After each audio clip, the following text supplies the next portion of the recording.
appeared before the Congressional Committee to tell what I knew of activities which might lead to an attempt to set up a fascist dictatorship. The potential for the disastrous rise of misplaced power exists and will persist. The very word secrecy is repugnant in a free and open society. And we are, as a people, inherently and historically opposed to secret societies, to secret oaths, and to secret proceedings. President Bush signed a formal agreement that will end the United States as we know it. And he took the step without approval from either the U.S. Congress or the people of the United States.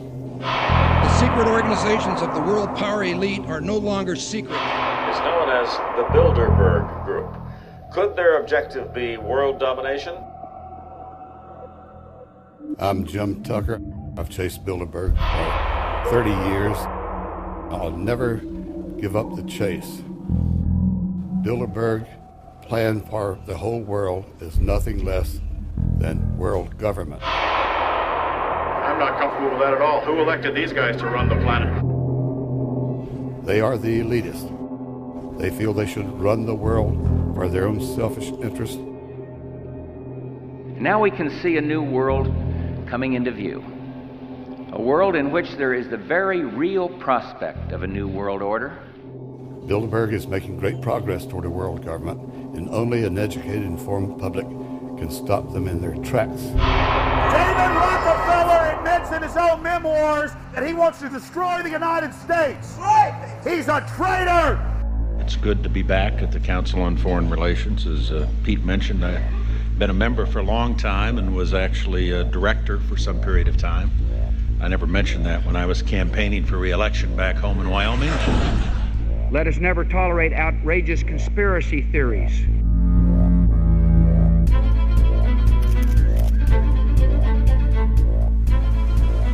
I need you to move off the property, please. Some shots were fired.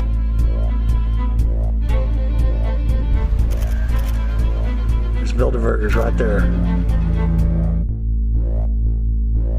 The Trans-Texas Corridor is a vital part because we stop it here in Texas. We stop the New World Order right here in Texas.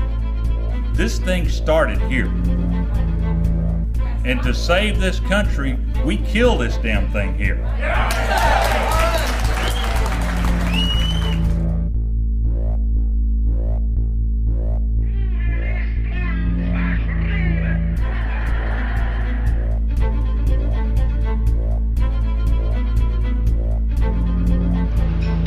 A chance for the President of the United States to carry out a phrase his father used, and that is a New World Order. Your New World Order will fall. Humanity will defeat you. The answer to 1984 is 1776.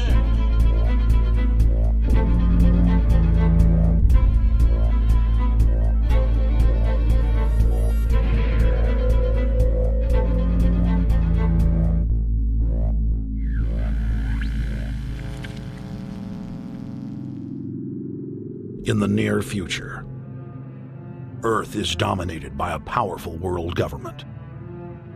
Once free nations are slaves to the will of a tiny elite. The dawn of a new dark age is upon mankind. Countries are a thing of the past. Every form of independence is under attack, with the family and even the individual itself nearing extinction. Close to 80% of the Earth's population has been eliminated. The remnants of a once-free humanity are forced to live within highly controlled, compact, prison-like cities. Travel is highly restricted. Superhighways connect the megacities and keep the population from entering into unauthorized zones. No human activity is private. AI supercomputers chronicle and categorize every action. A prison planet dominated by a ruthless gang of control freaks whose power can never be challenged. This is the vision of the global elite, their goal. A program of total dehumanization where the science of tyranny is law. A worldwide control grid designed to ensure the overlords' monopoly of power forever. Our species will be condemned to this nightmare future unless the masses are awakened to the New World Order master plan and mobilized to defeat it. Erected by a secretive group, the Georgia Guidestones are a testament to the elite's plan for a world religion, global laws, with a global court and army to enforce it. And set in stone, it is written that the population never rise above 500 million.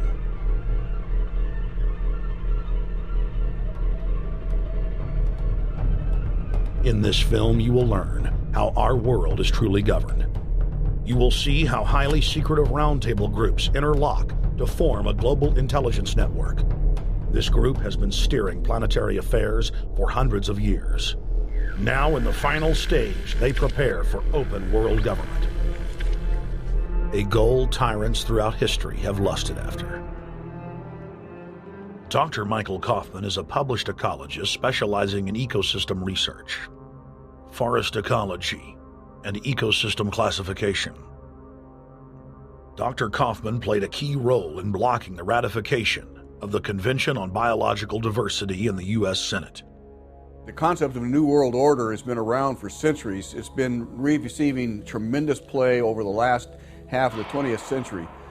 George Bush, the first senior president, George Bush, used it a lot in his speeches and really implies that he really wants to see a order in which we have a universal or a global type of governance in which every human being on planet Earth is ultimately responsible to policies that are being formulated at the international level.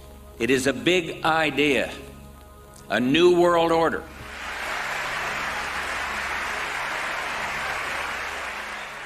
President Bush said that the New World Order was in tune, and that's what they were working for. The UN is part of that government. They're working right now very significantly for a North American Union. That's why there's a lot of people in Washington that don't care too much about our borders. They have a philosophical belief that national sovereignty is not important. It's also the reason I have made very strong suggestion that we need not be in the United Nations for our national security.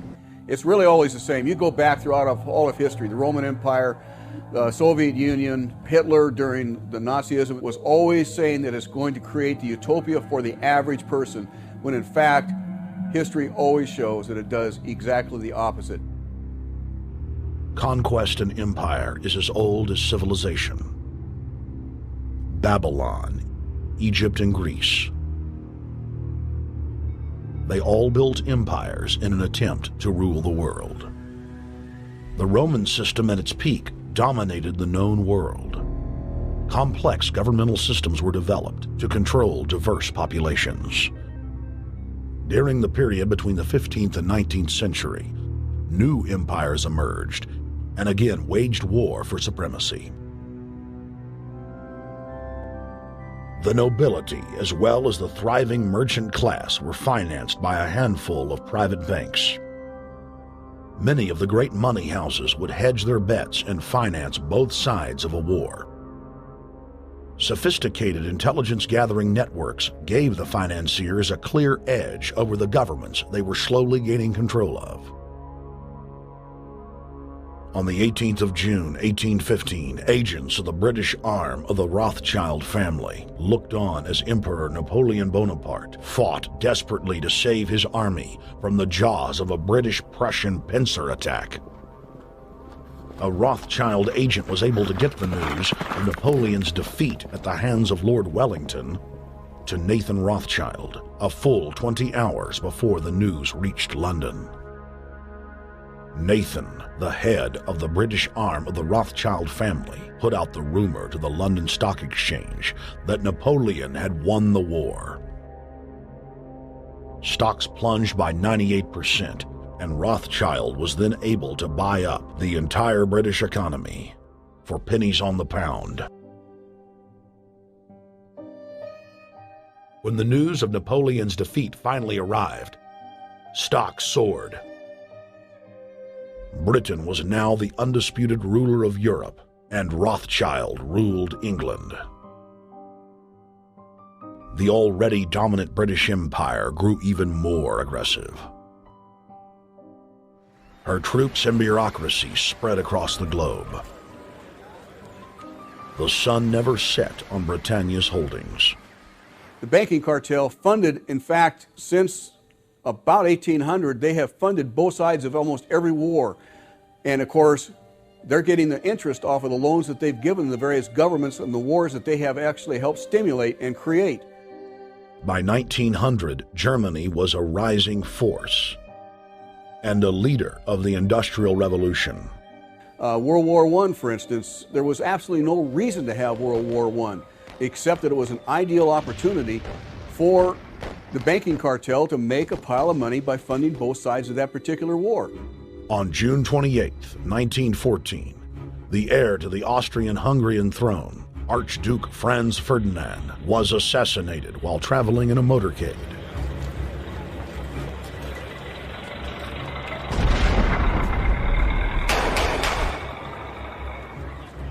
The Black Hand, a Serbian secret society with connections to French and British intelligence, took credit.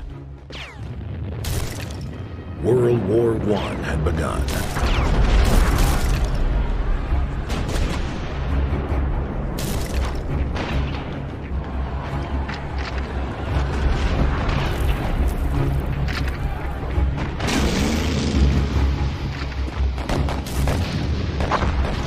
Armaments companies financed by Rothschild-controlled banks in Germany, France, England, and Austria bankrolled all the factions.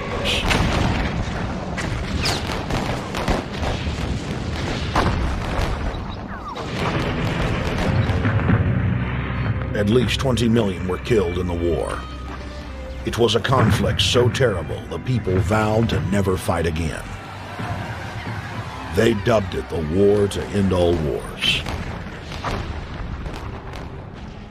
Question is, why did they want war? Well, first of all, is money and power. But secondly, they wanted to create the League of Nations. They had this in their plans all along, and as a consequence, once the war was over or about to be over, they began to formulate this idea of a League of Nations, so this would never ever happen again.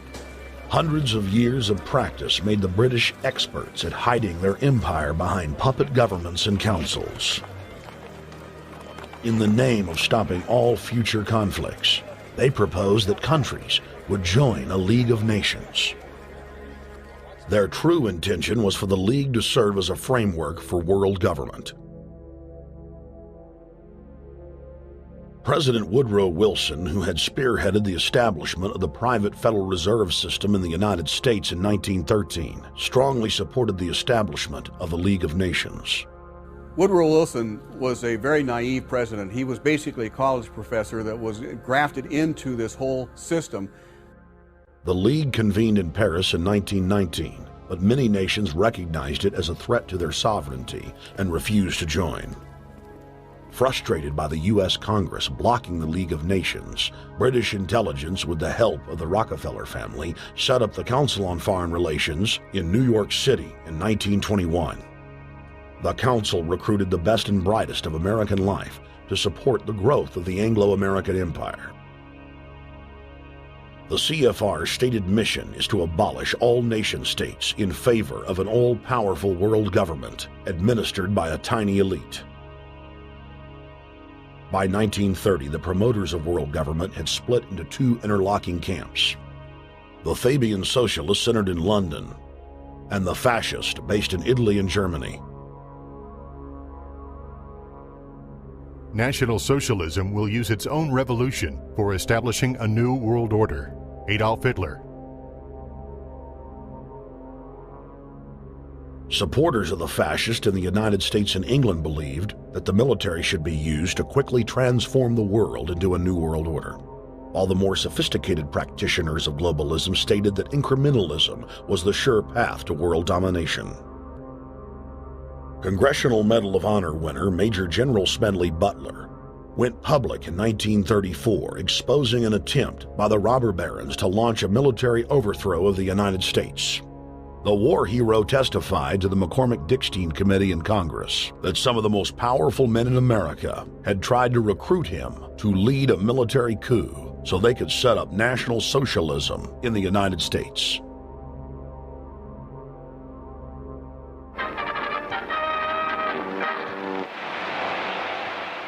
I appeared before the Congressional Committee the highest representation of the American people under subpoena to tell what I knew of activities which I believe might lead to an attempt to set up a fascist dictatorship. I was supposed to lead an organization of 500,000 men, which would be able to take over the functions of government. The fascist had also made deep inroads in England. Edward VIII, King of England, was forced to abdicate the throne because of his public support for Hitler. Fast es sich dabei nicht nur das negative Problem der Bekämpfung dieser Lehre und ihrer Organisation handelt, sondern die Durchführung der positiven Aufgabe der Gewinnung des deutschen Arbeiters für den nationalen Staat.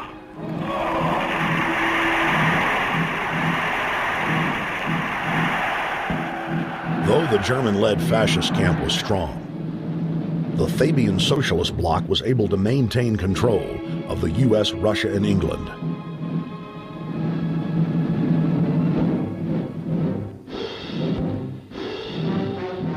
In the build-up to World War II, and during the conflict, the bankers again financed both sides, just as they had done with Napoleon.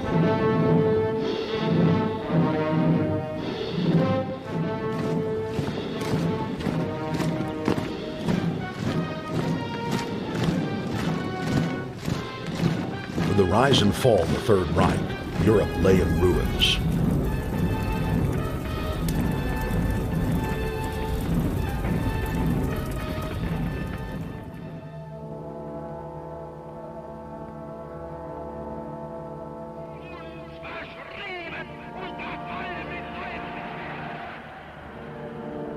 Once again, the elite claimed that only global governance could save humanity from certain destruction. And this time, the elite would succeed in setting up their world body.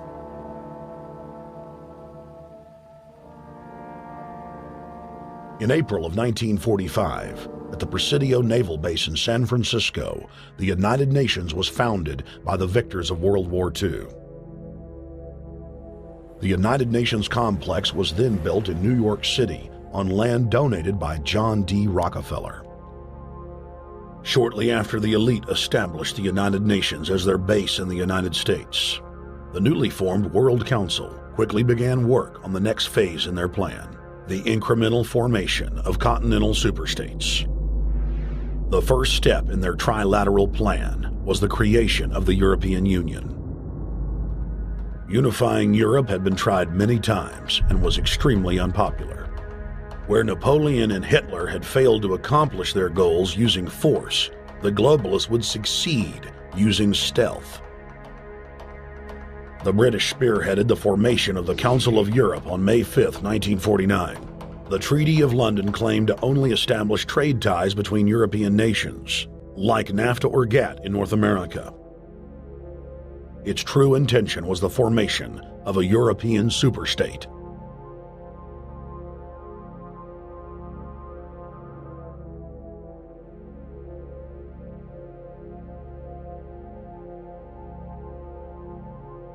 In 1954, the elite of the planet met in secret at the Bilderberg Hotel in Oosterbeek, Holland. The Bilderberg Group would later admit that their mission was the formation of the EU. Once the EU was established, under the guise of trade deals, a North American Union and Asian Union would be formed. The three interlocking superstates formed the core of the global government, while the United Nations would serve as a world regulatory and enforcement body over the Third World subregions. The Bilderberg Group consists of the heads of all of the managing roundtable groups that steer individual countries. Picture the elite power structure of the world as a giant pyramid, with only the elite of the elite at the tip-top of the capstone. The group has been so secretive that until the mid-1980s, the controlled corporate media denied its existence. Into the late 1990s, coverage only consisted of rare one-line mentions.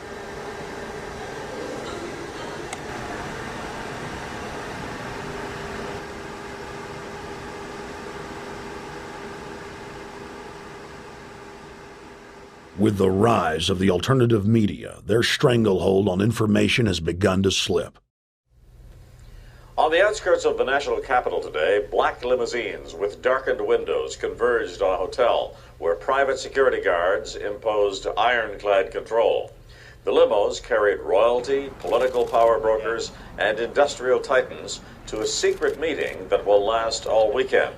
It's known as the Bilderberg Group. Could their objective be world domination?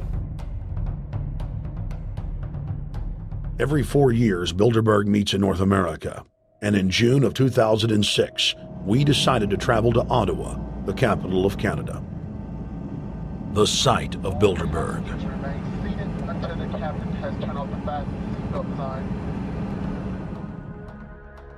In Bilderberg's long history, many reporters attempting to cover the group have been harassed, detained, and even jailed. I jokingly reassured my cameramen that the horror stories we'd read about were probably exaggerated. I was wrong. We know reporters get detained at airports, people aren't let in. We know people get sent to the jailhouse for 3 or 4 hours. It happens every time. Well, it happened to Alex Jones this time. They admitted Bilderberg that they've had pressure put on them by the government to heighten security, and that's why all this happened. Yes, I was told that by 2 separate people.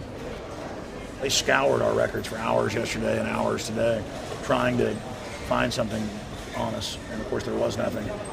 It was just scary. I mean, I've been all over the world, and I've never seen anything like this. It was like hours of humiliation. And they said, "What are you here for?" And I said, "Well, I'm here to, cover the media, covering a political event. I hope to talk to some members of Parliament." I was answering all the questions. It was clear I wasn't a threat. It was clear I didn't have any criminal record. It was clear I was press. It was clear I was coming to interview people. They were going to deny me. They told me earlier that I was probably going to be denied, and then you guys showed up, and everything changed. So what's your plan now? My plan is to go out and try to interview Jim Tucker, to try to go down to the Bilderberg Group and maybe catch some of them still arriving, and try to still make a documentary.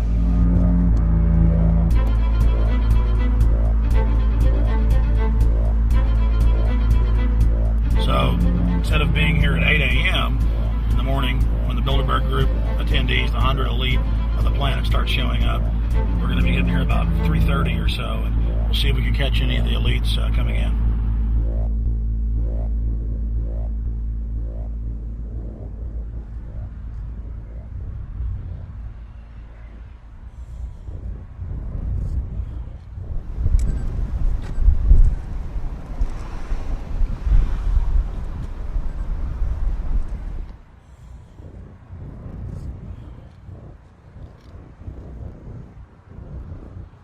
What do you think's on the agenda for this edition of the Bilderberg Society's annual meeting? They're debating the attack on Iran. They're talking about how to take out Hugo Chavez. They're talking about how to get their American Union in that destroys Canadian, U.S., and Mexican sovereignty. So we're talking about the death of Canada is what's happening in there right now. The death of your sovereignty is happening in there right now. CNN has even reported that these individuals have put out the policy reports through the Council on Foreign Relations that writes their scholarly white papers to end the United States, to end Canada, and to end Mexico. About 10 have come in. They've been coming in slowly in typically big black cars with what appears to be bulletproof glass, and we've got a few pictures of some of the people. We're being kept well back from the building by an awful lot of security people, but there'll be more security as this thing develops.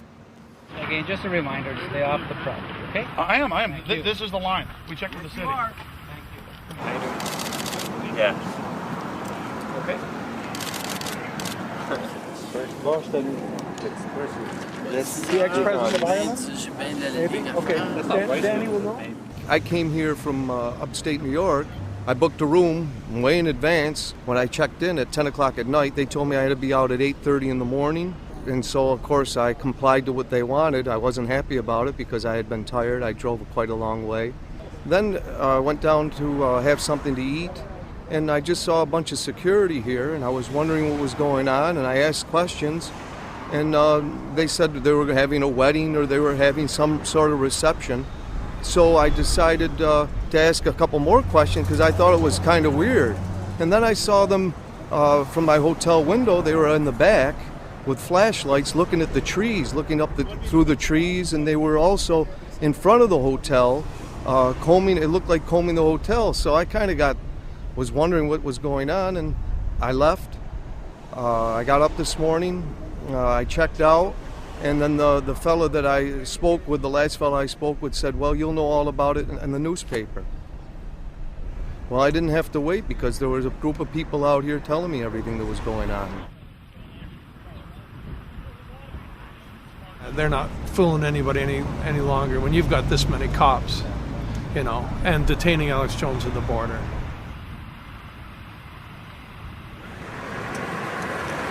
Get them on both sides. Yeah, you crook. Yeah, you're gonna go to jail like Ken Lay. Oh yeah, there's one right there. Hi.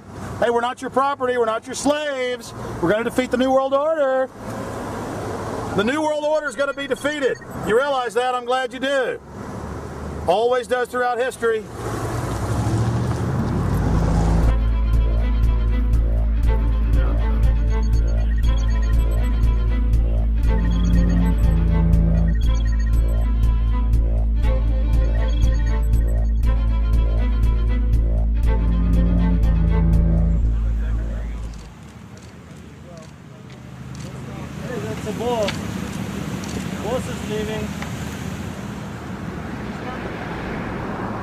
Etienne Davignon is the honorary chairman of the Bilderberg Group,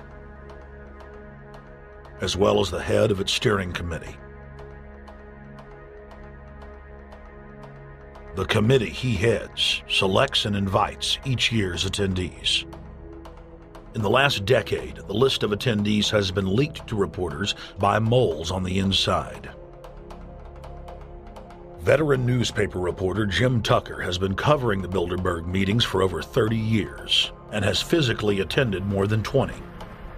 We traveled back to our hotel to see if Jim Tucker received the 2006 list. First heard about Bilderberg in 1975, and I said, I don't believe it. That's not possible. Who in hell's Bilderberg?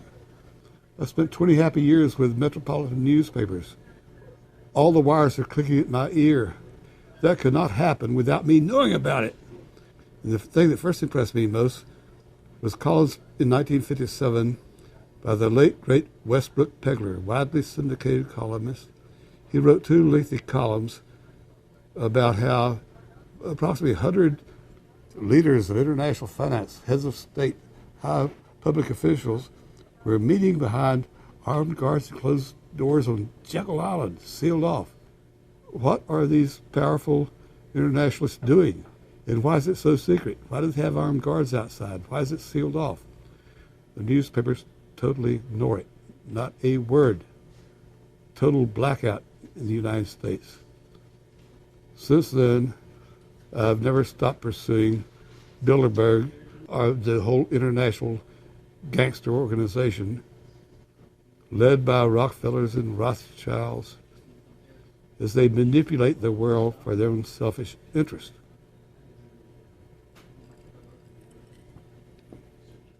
Jim, you've been waiting on the list. You normally get it on the first day. You haven't gotten it. We're told it might come in today. How important is that list? It's absolutely essential, although identifying people outside, as we always do, is important too, to find out who is not on their own list. In recent years, someone from Europe has sent a machine copy with a letterhead and so forth without identifying himself. So far, I haven't heard from him.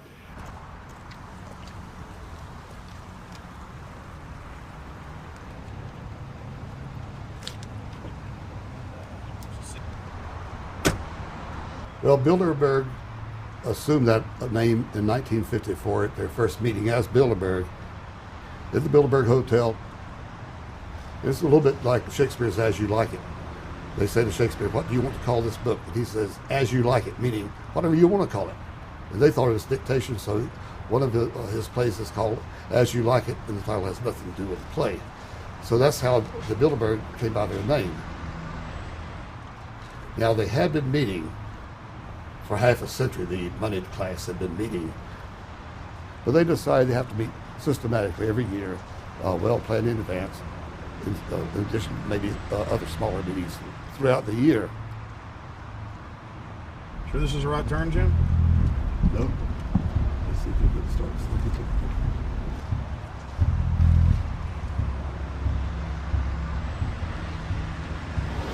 This is the global government. They are setting the world agenda.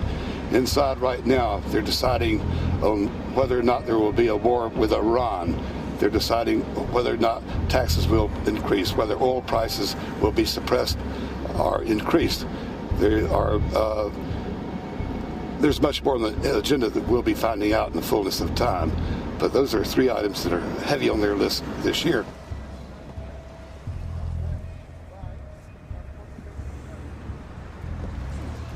This is Jim Tucker, ladies and gentlemen. 27 years covering these crooks. Mr. Tucker, pleasure to meet you. The media said he was crazy, it didn't exist. Now we forced him. 120 of the world's most powerful men, heads of state from Europe, high officials of the United States government, Treasury, White House, state, defense. They're setting the world agenda now. The reason they want secrecy is because they're doing evil. Evil is done under the cover of darkness. Good works are done in the sunshine.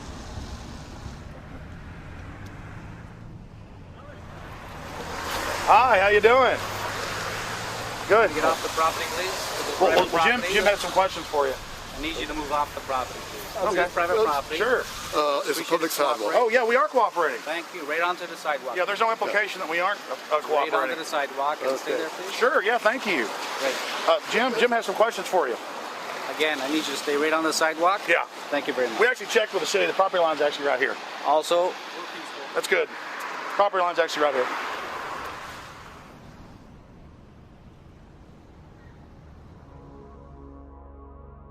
We are on the verge of a global transformation. All we need is the right major crisis, and the nations will accept the New World Order. David Rockefeller.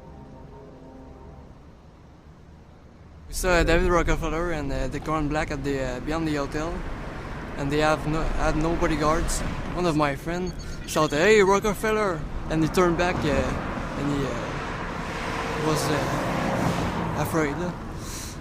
My name's Rene. I'm from Manitoba. Drove about 26 hours to get here, just to show that I'm against the Bilderbergers, just to fight for my freedoms, fight for my rights, make sure that my children can grow up in a free country.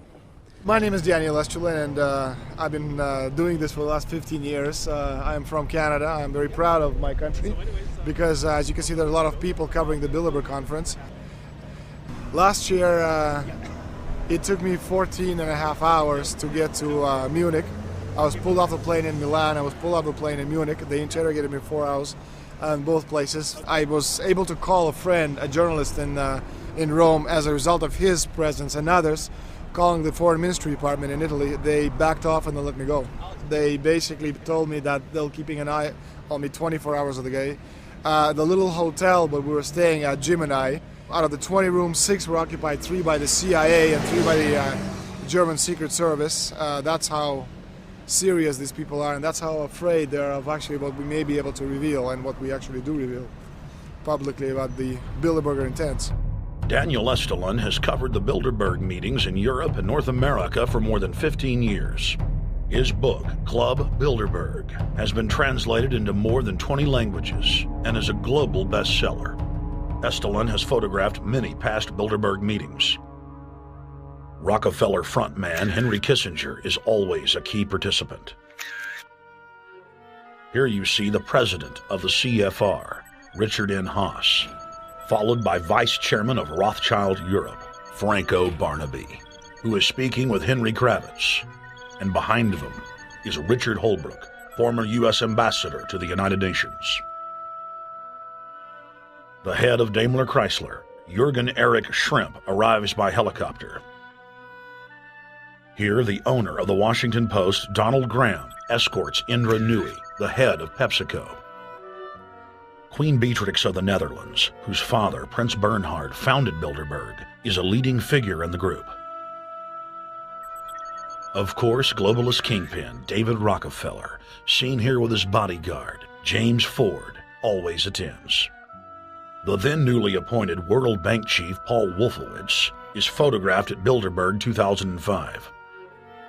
It has been reported that Wolfowitz had attended previous meetings while still the Deputy Secretary of Defense, a violation of the Logan Act. Under the Logan Act, it is a felony offense for any member of the federal or state government to meet with members of a foreign government without the express authority and authorization of the President or Congress. Put simply, it is illegal for members of the government to meet secretly behind closed doors with foreign power brokers due to the problems of corruption and espionage that it breeds. For this reason, many prominent politicians attend, but their names do not appear on the official list. Despite the Logan Act, the governor of New York's name, George Pataki, does appear on the list, and we were able to catch the governor on tape walking with David Rockefeller at Brook Street. Multiple staff members inside Brook Street reported to us that Hillary Clinton attended for half a day.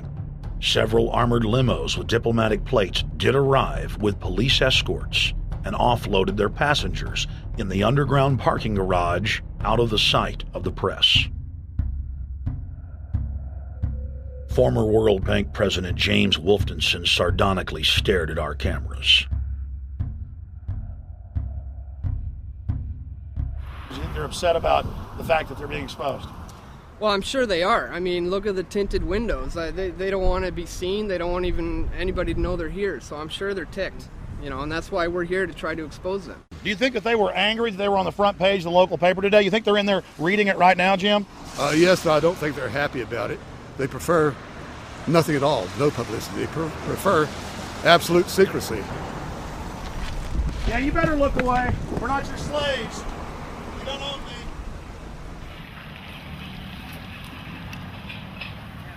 Did you get a list of the attendees and everything, or not? No, I've asked for one under a slight variation of my name, and I don't know if I'll get it or not. Also, it could happen today. For the last 3 years, I get back to the hotel. And there's a copy there waiting for you. Somebody who does not identify himself. I mean, I'm not just not revealing the source. I don't know the source myself. But a fact, because they want the Bilderberg letterhead on it, and makes a nice memento. Perfect. Alex. Yeah. That's Chalabi, eh? You think Chalabi? No, I don't think. I know. It looked like Chalabi, and it was a fat guy. Yeah. That was Ahmed Chalabi? Yeah. Oh my God, then they're really going to attack Iran. Because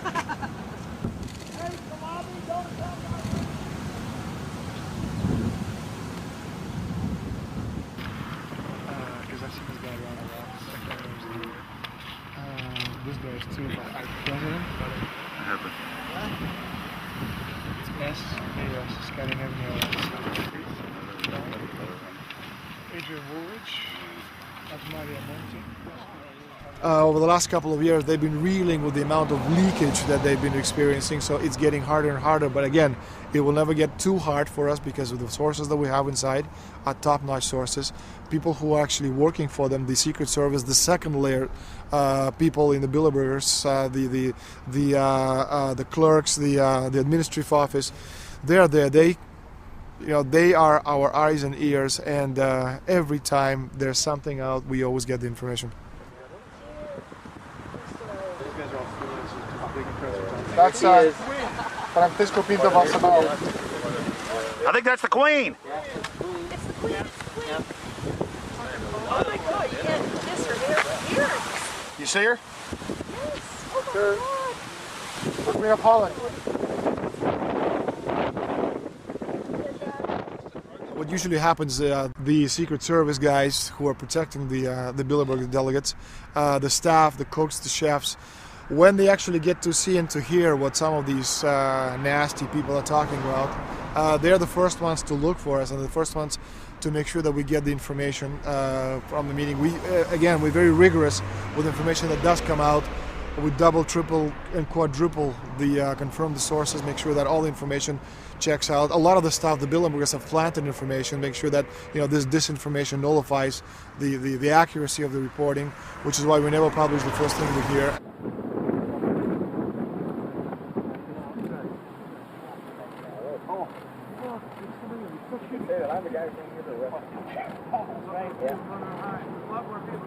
That looks like Rockefeller. The decisions that these people take, again, they're not only decisions that affect business community, they affect politics, business, environment, across the entire spectrum. And these decisions are made and taken by a very elite group of people behind closed doors this year at the Brook Street Hotel. We are not privy to these decisions. We're not allowed to know what they're talking about, but we'll definitely feel the consequences of these decisions over the next 12 months when events which apparently by accident seem to happen, in fact, have been planned right here this year at Brook Street Hotel between 8th and 11th of June. What does it do when you get 120 of the most powerful people in the world getting together to have meetings with government officials? I mean, that's amazing. Well, it is what I mean is that they're planning the corporate agenda. They're not planning the democratic human journey agenda, in my opinion. Mussolini had a definition, is when the interests of the corporation take completely over from all other interests, and that's fascism. He said it should probably be called corporatism. Well, call it corporatism, call it fascism, call it neo-lib, neocon. There's a whole variety of political words, depending on which side of the stripe you come from, to start with, which describes the thing. But what they are describing is the complete end of democracy, the end of what matters to people, the end of what happens to the human journey. And for that reason, I think this is revolting. Ladies and gentlemen, we're here in Canada today to stand up against the Bilderberg Group that is attempting to get rid of the sovereignty of the United States. The truth of your world government has now been exposed. We know you are ruthless. We know you are evil. To David Rockefeller, to the Rothschild representatives here, to the Queen of the Netherlands, to all of you, we tell you, you are not our queens. You are not our kings. You are not our gods. We do not belong to you. We are not your slaves. We stand as free humans, have stood since the beginning of time against the strong men, against the thugs, against the bullies. We will defeat your world government.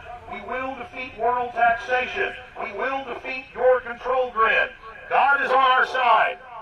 I stand before the creator of the universe, and I ask the creator of the universe, as our founding fathers did in 1776, to lead, guide, and direct us, and to give us the power and the foresight and the understanding and the will to stand against your entire agenda, including your final plan of world population reduction of 80% that Henry Kissinger penned in 1973. Why do you put mercury in the vaccines, stannous-sodium fluoride in the water? Why? Why do you put cancer viruses in the vaccines? Why have you used depleted uranium now in 4 separate nations? You're arrogant. You have the sickness that elites have had throughout history in their literal and, in some cases, figurative ivory towers. You believe that you're invincible. You will and you are failing now. Your New World Order will fall. Humanity will defeat you. The answer to 1984 is 1776.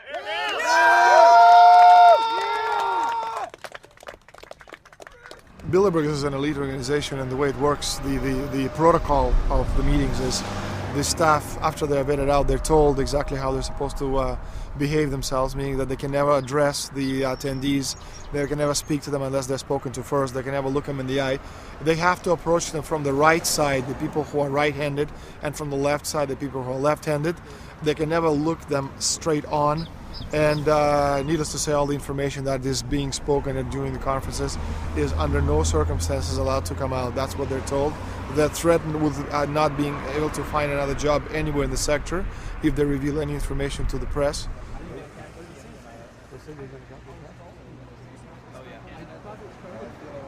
Richard Holbrooke? Ambassador Richard Holbrooke thought the peasantry wouldn't recognize him if he took a stroll off the grounds of Brook Street.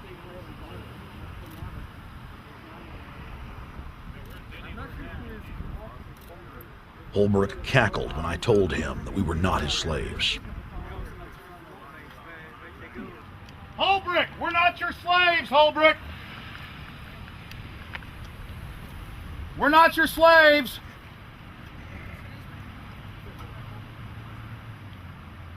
Holbrooke, we don't belong to you. We're not your property. Get back on the sidewalk. We're free humanity! Yeah, there he goes. Howard. They love it.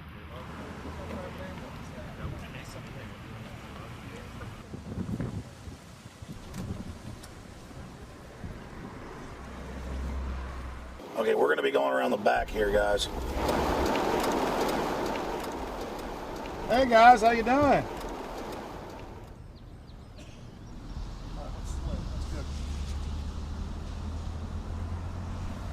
There are several rings of security service.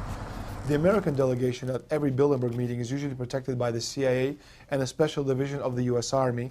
The British delegation is protected by the MI6. Israelis usually are protected by the Mossad. The Ottawa police, in this case, working for the security, they have very little, actually they don't have any information at all on what the meeting is about. They don't know who the Bilderbergs are. Then there is an elite private firm protecting the perimeter, doing all the dirty work, such as shooing off the photographers and bothering the protesters. But, you know, that's like piddly stuff. All the heavy stuff is done by the security service, such as the CIA, MI6. Some years ago, my legs were a little bit stronger than they are now, and I crept over a fence under cover of darkness and approached. The cops started yelling and pointing at me, so I ran with speed I didn't know I still had, and some shots were fired, but they were far above my head. I mean, they were intimidating, but they were not really trying to kill me. Not when sharpshooters are fired far above, 20 feet above your head. Bilderberg was founded by David Rockefeller and the Rothschilds of Britain and Europe. They're still the main powers. Baron Evelyn D. Rothschild, a male, attended for many years. Rothschild is still represented. You'll see them on the list of participants. Somebody representing the Rothschild group. They are the main powers behind Bilderberg. The Dutch Royal Shell is part of the Queen's fortune. Of course, the Rockefellers have always had heavy oil interests. That was the original source of their old money from the old man. Jim just got the official Bilderberg letterhead list from his mole inside the Bilderberg group. Let's go look at it. Wall Street Journal.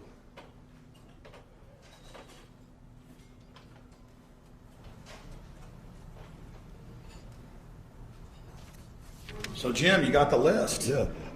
Did we identify Wolfowitz as being here because he's not on the list? No, we positively identified Wolfenson. Yeah, he's on the list. Yeah, there's Wolfenson right there, James Wolfenson. But aren't there always people who aren't listed? Yep. Over the years, we've identified like sometimes one, sometimes three people who are not on their own list who have attended. Now, I think what is very difficult for most people to understand is how such a small group of 125 men and a few women control a population base of 6 billion people. Actually, it's much easier than you think. These people work on what I call systemic methodology, meaning that you take a pie, just imagine you take an apple pie and you slice this apple pie into lots of very small pieces, and you put in front of each one of these pieces your men or women of trust. And by controlling this individual, you control an entire organization. For example, if you take Paul Wolfowitz, who runs the World Bank, through him you can control the entire organization. You don't need to control what the dishwasher or the toilet cleaner thinks or does or believes in. You just need to control what he does and what he believes in. And what he does will permeate the entire organization. And that's how you control, with very, very small power base, an entire global population of 6 billion people. Bilderberg is making great progress toward a world government. They have created a superstate in Europe called the European Union. They're intent on creating a Western Hemisphere Union called the American Union. NAFTA is to be expanded into every country in this hemisphere. As NAFTA expands, it will take on the role of the American Union. And only an educated, informed public can stop them in their tracks. We went into downtown Ottawa and talked to locals to learn if they were aware of the elite meeting in their city.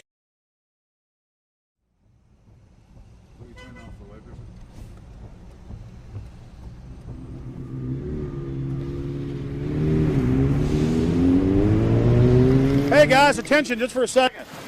I just need to tell you that a group just met here in Canada and they're trying to get rid of your sovereignty, merging you with the U.S. and Mexico. See, it's not funny, I'm serious. And your news isn't going to tell you about this. This is deadly serious, so I'm just letting you know and I'm telling you about it. As they say, they are the guys that run the world. They make the decisions for and we just carry it out. Sir, did you hear about the Bilderberg Group meeting here in town, the 120 most elite people in the world? No. Hey, did you know that the elite's meeting here in town right now? Have you heard about it? 120 crime bosses? None of you have heard of it? None of you guys have heard of the Bilderberg Group? They're meeting right now. In the city, around 10% of the people were aware of the New World Order agenda. When we traveled to Parliament, close to half of the people we randomly spoke to were informed.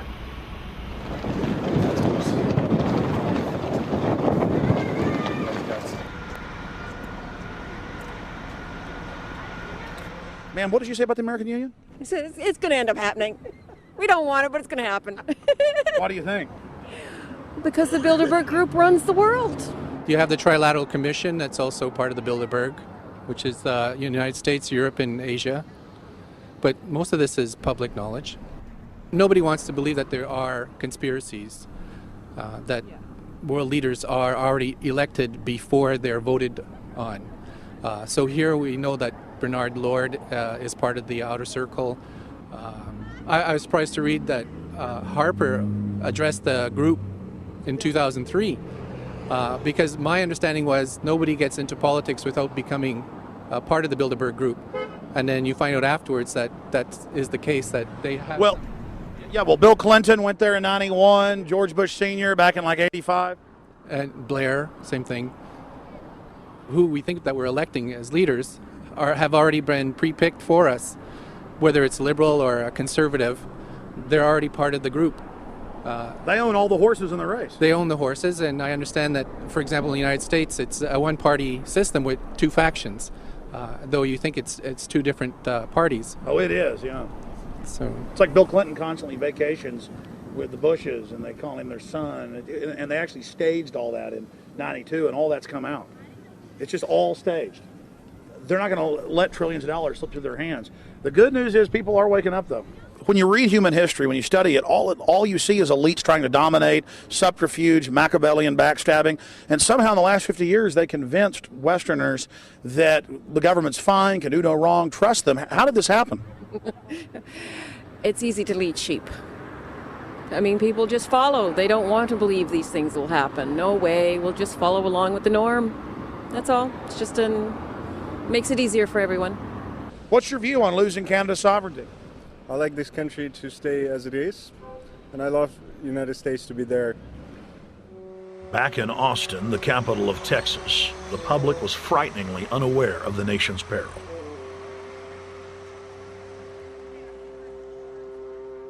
Have you heard about the North American Union? Not really, no. I don't watch TV. No, I haven't. Interesting. I was not aware of that. I don't know exactly what you mean, so... I don't think there's going to be a merger of the three nations. No, I have not. No. No, I didn't know this was happening, so... Yes, I have. Oh, you have heard about it? Yes. After that big rally the other day, don't know about it? I don't know about anything. No, I have not. Have you heard of the European Union? I have, yes. Are you aware of the European Union? Oh, yeah, of course. Have you heard about the European Union? Heard about them. Do you know about the European Union? No. Europe, 15-member group expanding? A what? 15 nations of Europe merging in 2000. Whatever. For over 50 years, the Bilderberg Group constructed the European Union by stealth under the guise of trade deals. Now the elite are using the same secretive program to complete the North American Union. But this time, superstate integration is on the extreme fast track. International agreements like NAFTA, GATT, and APEC were just stepping stones in the formation of the NAU. The North American Union was officially born at Baylor University in Waco, Texas, on March 23, 2005. The leaders of the United States, Mexico, and Canada told the press that they were only meeting to discuss trade. It soon leaked that a secret meeting had been held during the Security and Prosperity Trilateral Summit. The three governments had refused to release the secret agreement to the people. In September of 2006, their treasonous operation was blown wide open. From September 12th to September 14th, in Banff, Canada, hundreds of elected and appointed government leaders from Canada, Mexico, and the United States met in secret. On the last day of the conference, someone inside the secret North American Union Forum leaked the agenda. The front pages of newspapers across Canada carried the story. The Judicial Watch Foundation submitted Freedom of Information Act requests to obtain the full agenda and minutes of the secret assembly. Many federal agencies refused, citing national security. The foundation finally succeeded and did receive thousands of pages of documents. The documents marked unclassified are the blueprints of a shadow government ruling by bureaucratic and executive fiat. The pages chronicle an already operating North American Union. Transportation, law enforcement, agriculture, regulation, banking, manufacturing, construction, education, immigration, and even the military are being merged with no input from the people or their elected representatives in Congress and Parliament. One of the first items on their agenda was to stress how important it was that their plan, quote, be carried out by stealth. The controllers also talked about exploiting the public's fears of climate change to push a continent-wide tax to fund the new government. Globalist tool Robert Pastor is incessantly paraded on the world stage as the man behind the North American merger. When he testified before Congress, he pushed the idea of a continental security perimeter that erases national boundaries and merges the security apparatus. The best way to secure the United States today is not at our two borders with Mexico and Canada, but at the borders of North America as a whole. In fact, the North American Command, based in Colorado Springs, Colorado, was clearly running the meeting in Canada. For the past decade, the Pentagon has been training with Mexican and Canadian forces and has openly discussed using them inside the United States for disasters and to quell domestic unrest. There are already over 100,000 non-U.S. citizens serving in the U.S. Armed Forces. The Pentagon is now expanding its recruiting centers in Mexico, the Philippines, and Eastern Europe. Big city police departments nationwide are lobbying to change laws so they can recruit non-citizens to join the police force.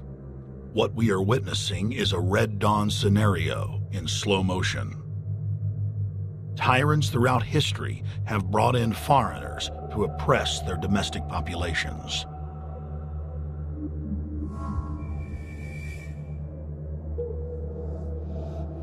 When their coup by stealth was exposed, the three governments went into damage control mode.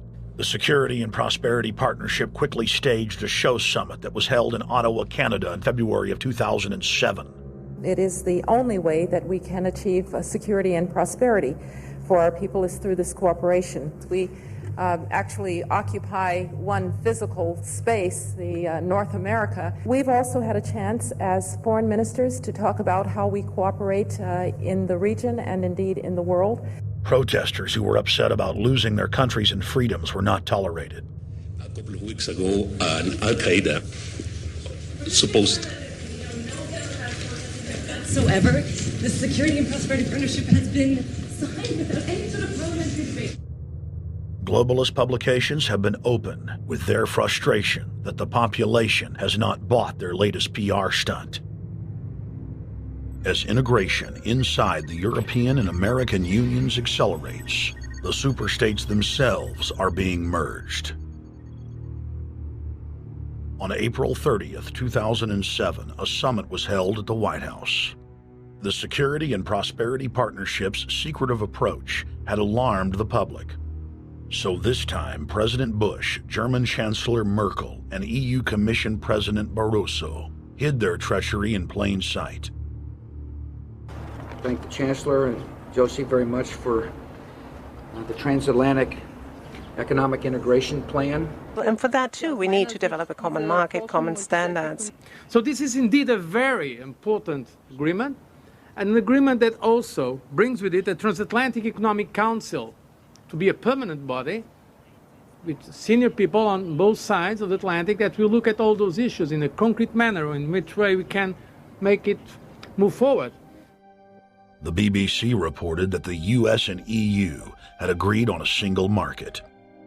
By announcing a new economic community integration, they were simply repeating what had been done in America and the EU on a larger scale. The accord states that the two blocs will aggressively push regulatory convergence in more than 35 areas, from financial services, intellectual property, military, education, mergers and acquisitions. They also agreed to jointly push a global carbon tax. We recognize that we have a problem with greenhouse gases. We agree there is a global threat, it's a serious threat. We agree there is the need to establish a limit to greenhouse gases. We need to discuss the possible pricing of CO2. How can we translate this into a market economic compatible scheme? We have agreed to establish a high-level group, a forum. This EU-US result is translated into the G8, debated together with the outreach countries, China, South Africa, Brazil, among others, and India. A global solution to a global problem. If Bilderberg succeeds, America falls. All the victimized countries lose their sovereignty. Bilderberg is not a person, it's not an idea, it's an ideal, a very powerful group of people working together and from the positions of ultimate and absolute power, destroying every constitution on earth, no matter how powerful the constitution of the nation is. That's what these people do. The African Union arose out of the African Economic Community, set up in the early 1980s. The African Union is financed by a consortium of international bodies, governments, and corporations. The African Union Army serves as an enforcement arm for the New World Order's exploitation of Africa.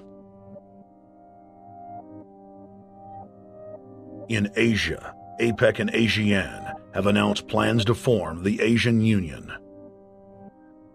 consisting of Asian and Pacific nations, having more than 3 billion people within its borders. APEC will become the Asian Pacific Union, and the world is to be divided into 3 great regions for the administrative convenience of the world government in which the UN is to evolve.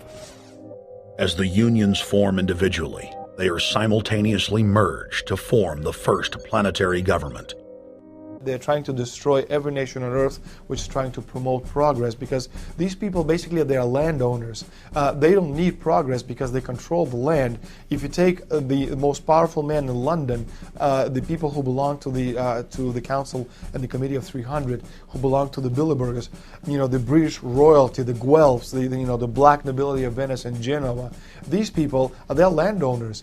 The New World Order is the Old World Order. I mean, it's just the names have changed, the appearances have changed, but the concept hasn't changed. The idea is still to bring the men back, kicking and screaming back to the Middle Ages, post-industrial age world order.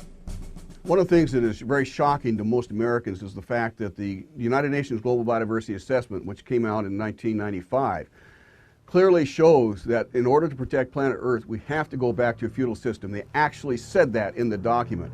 To craft a modern feudal society, the globalists are implementing a standardized North American Union ID card to track, trace, and control their serfs as they travel throughout the 3 regions of the NAU. Building on the massive displacement of humanity caused by globalization, the New World Order is rapidly constructing the physical infrastructure of the North American Union, the NAFTA Superhighway Control Grid. I'm Arthur Peterson, Colonel retired in the Army. I see things today that are happening that would make my friend who died in World War II turned over in their grave. To think that people would even consider confiscating land of farmers and ranchers and taking their homes away from them to turn it over to a foreign company in Spain, which was controlled by Don Carlos, I understand, a notorious socialist, and they get the tolls on Texas land for 50 years. The proposed Trans-Texas corridor would be a patchwork of superhighways and railroads stretching 4,000 miles from the border of Mexico, cutting through Texas to Oklahoma. A lease has been signed that would make Texas Highway 121 a toll road. A private Spanish company won the bid to build and collect the tolls for the next 50 years. These deals with private companies are being negotiated largely in secret, and many state lawmakers are worried taxpayers are being sold down the road. Critics say it's a threat to our national security. It's part of a plan for a North American integration being carried out by government and corporate elites without congressional or voter approval.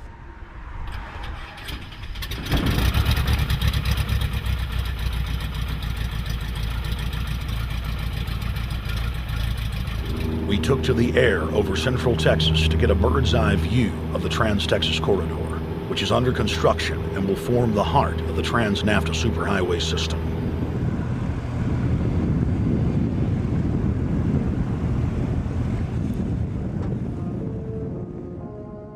History repeats itself.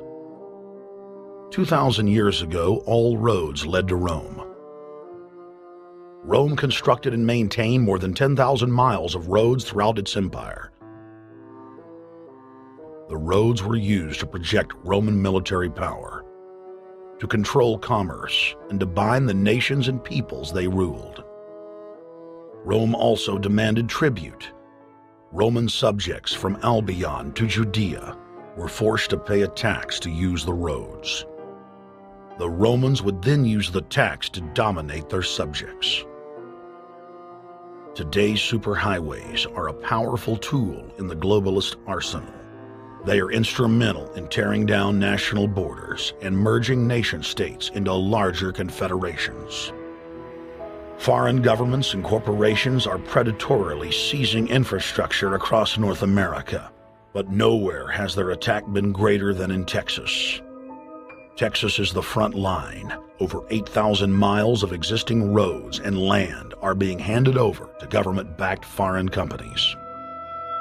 Foreign companies buy the legislators, who then turn over complete control to the same foreigners who finance their campaigns.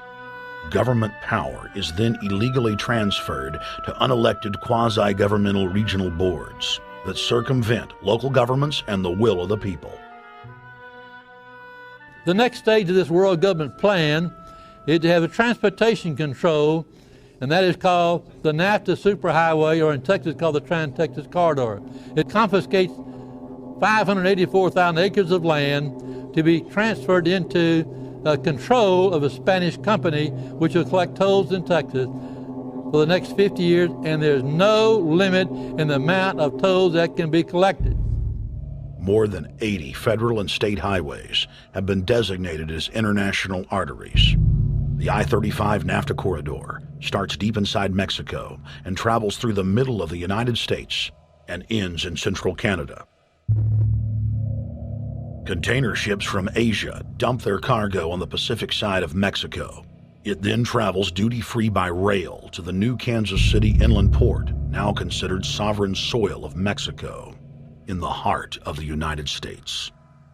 Under international agreements, predominantly foreign companies are placing tolls on already existing paid-for roads.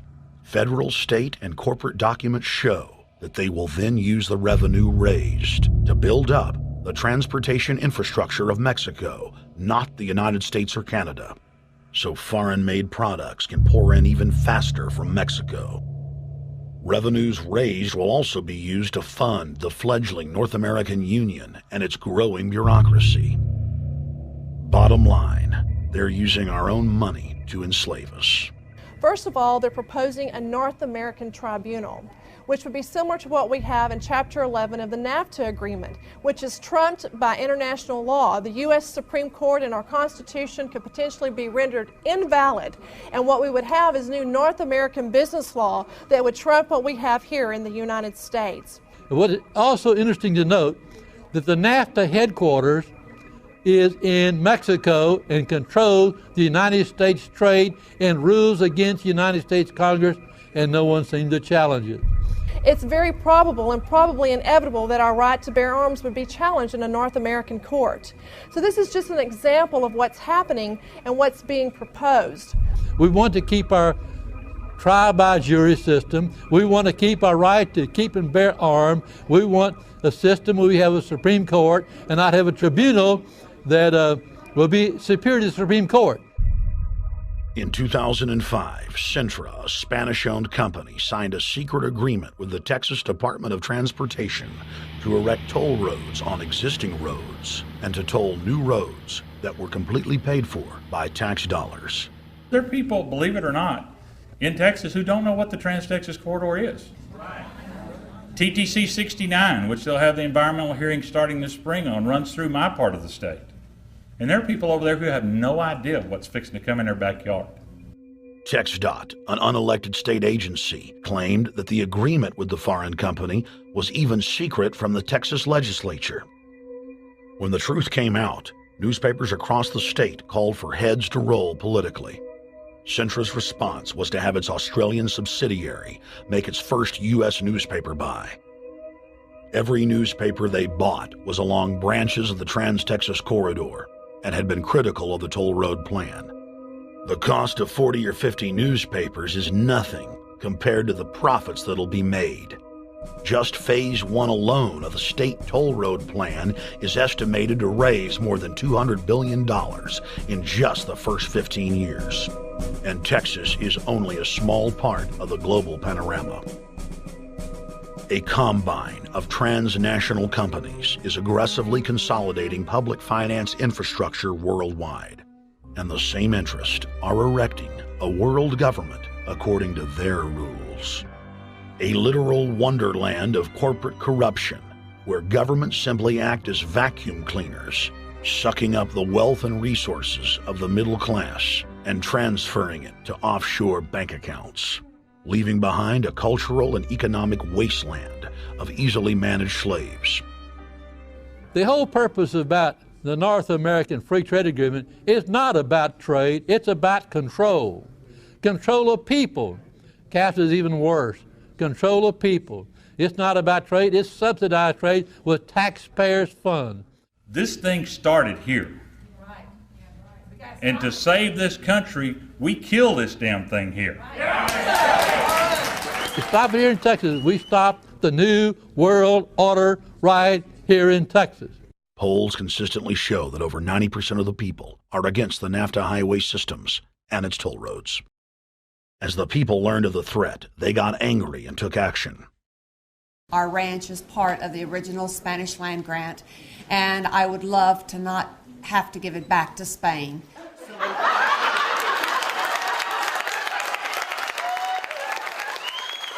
Opponents of a proposed superhighway today held a major protest.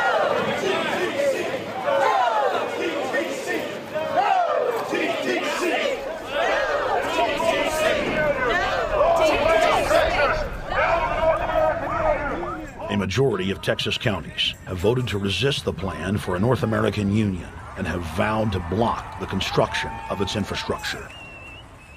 Heck, we already know in a law that was passed by a subservient United States Congress, where practically nobody in the entire Congress stood up and said no, they've already passed a law saying all their driver's licenses are going to be chipped. Well, I'm telling you right now, I'm not going to carry in a driver's license that's got a chip in it. So Big Brother can watch everywhere I go and see everything I do. No, no, hell no. No, all of it. No, no. We, the people, own this plot of ground. We, the people, own those trees there. We, the people, own our beautiful Texas, and we are not going to let a bunch of crooks and robber barons take our beautiful Texas away from us. Hell no! Hell no! No, no, no!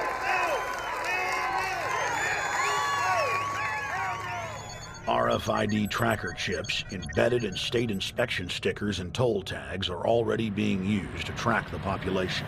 The new system is also meant to control growth and steer development through so-called smart growth.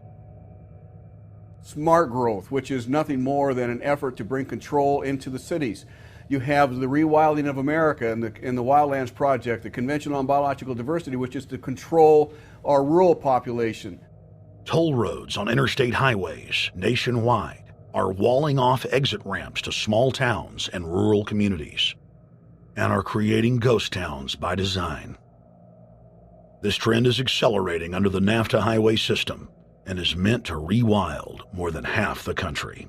All of these things are designed to bring more and more control to bureaucracies rather than to the independent individual, the sovereign individual of this nation. What brought me into this whole discussion was the fact that while I was doing this multi-million-dollar research effort in the 1980s and early 1990s, I became aware of an agenda basically to lock up one half of the United States into wilderness corridors and reserves.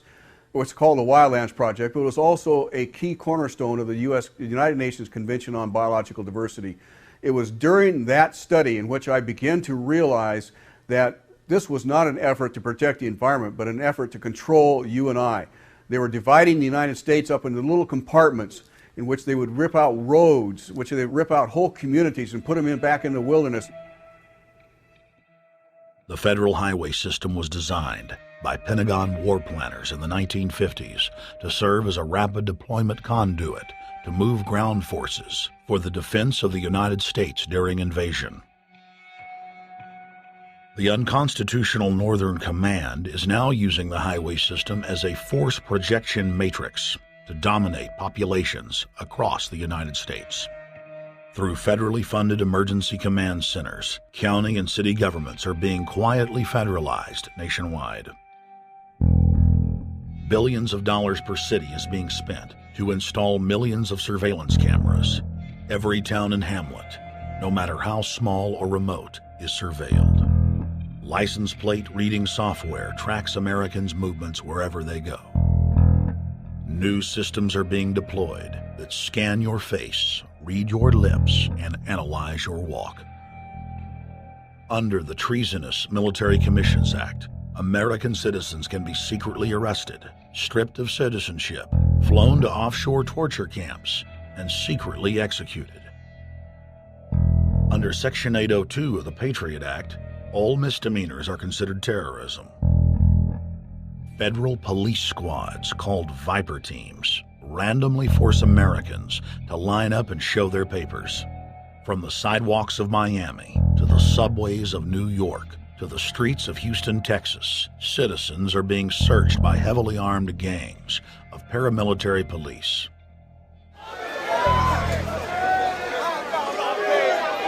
Where's the van? Are we even supposed to be coming in the street? Come on, guys, come in. Yo, can you get that camera off of us, sir?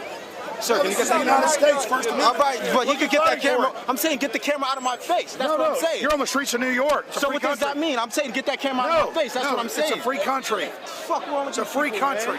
Get this damn camera out of my face. Hey, this isn't Nazi Germany. There's no camera in your face. God. Hey, move to Russia, okay? Yo, besides, we can have cameras on the streets.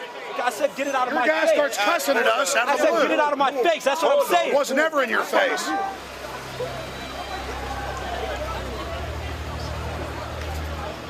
Yo. Long before 9/11, the Pentagon was aggressively violating the federal law that bars the military from policing the American people. Coast to coast, for more than 2 decades, teams of troops would just appear out of nowhere and randomly stop cars and search pedestrians. The acclamation accelerated with regular Army searching bags at the Super Bowl and the Kentucky Derby, as well as other high-profile events. Then President Bush signed a Defense Authorization Act, which radically increased the funding for the already bloated shadow government. In the act, the executive branch formally announced that it was preparing for domestic insurrection and went on to preemptively strip the state governors and legislatures of their powers. The federal government is openly announcing that it is the only authority as it treats the people and the states as enemies. Then on May 9th, 2007, President Bush unlawfully granted himself new powers. and the presidency officially became a fiat dictatorship. In the past, continuity of government has been shared by the legislative, judicial, and executive branches of government. Now, all power resides with the president. For the smallest of reasons, including, in the document's own text, any incident in the world, regardless of location, that affects population, infrastructure, environment, economy, or government functions can trigger, at the president's will, total martial law. It is important to add that the president is merely a puppet of the global crime syndicate and may not use the new powers, but simply pass them on for use by future puppet administrations.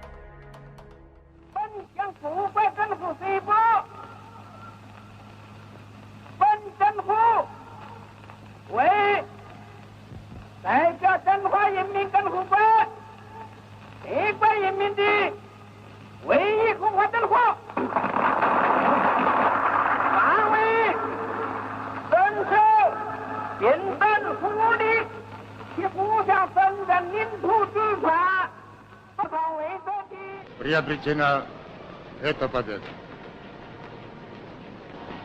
Не забывайте принесенных вами жертв. You must teach people to love their leader. This is the only most important.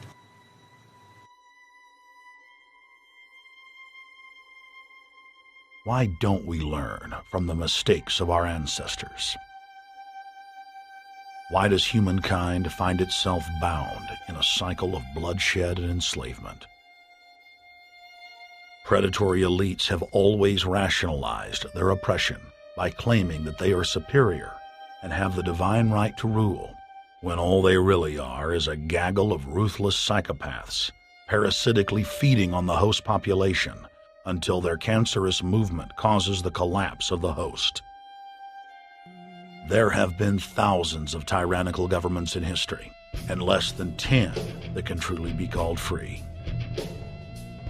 In the 20th century alone, over 150 million people were murdered at the hands of the state. In Russia, the Red Terror consumed the lives of more than 60 million men, women, and children. Hitler's war killed 22 million. During Mao Zedong's reign alone, more than 60 million peasant farmers were killed. And the list goes on. 300,000 innocent civilians killed in Guatemala. More than 2 million souls brutally murdered by the government of Cambodia. 1,500,000 killed in Turkey. 300,000 in Uganda. 800,000 plus hacked to death with machetes in Rwanda. Sadly, there are too many examples of innocent families being exterminated by their governments on an industrial scale to name them all. It is a historical fact that the state is the #1 cause of unnatural death. If you take the 150 million people killed by power-mad government in the last century and divide it by 100,000, the number of souls lost would fill the biggest sports stadium, packed with 100,000 screaming fans, 1,500 times over. That's 1,500 sports stadiums, crammed with 100,000 people each, all exterminated. For those who think it can't happen here or won't happen to them, you have been warned. The carnage witnessed in the last 100 years was only the preparatory phase of the New World Order's master plan. 少有常识的人都会看出，如果我们的铁骑继续前进，这个螳臂挡车的歹徒难道能够阻挡得了吗？ Hitler and Stalin's crimes are now part of history. But the communist Chinese system of evil is not content with racking up the highest death toll in history.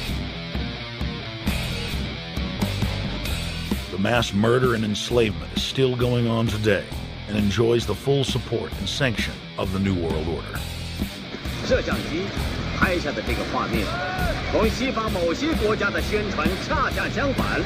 正好说明了我们的军队。 Communist China serves as a globalist laboratory, a proving ground where 1.4 billion people live out their lives as guinea pigs who serve as test subjects for the formulation of the brave new world.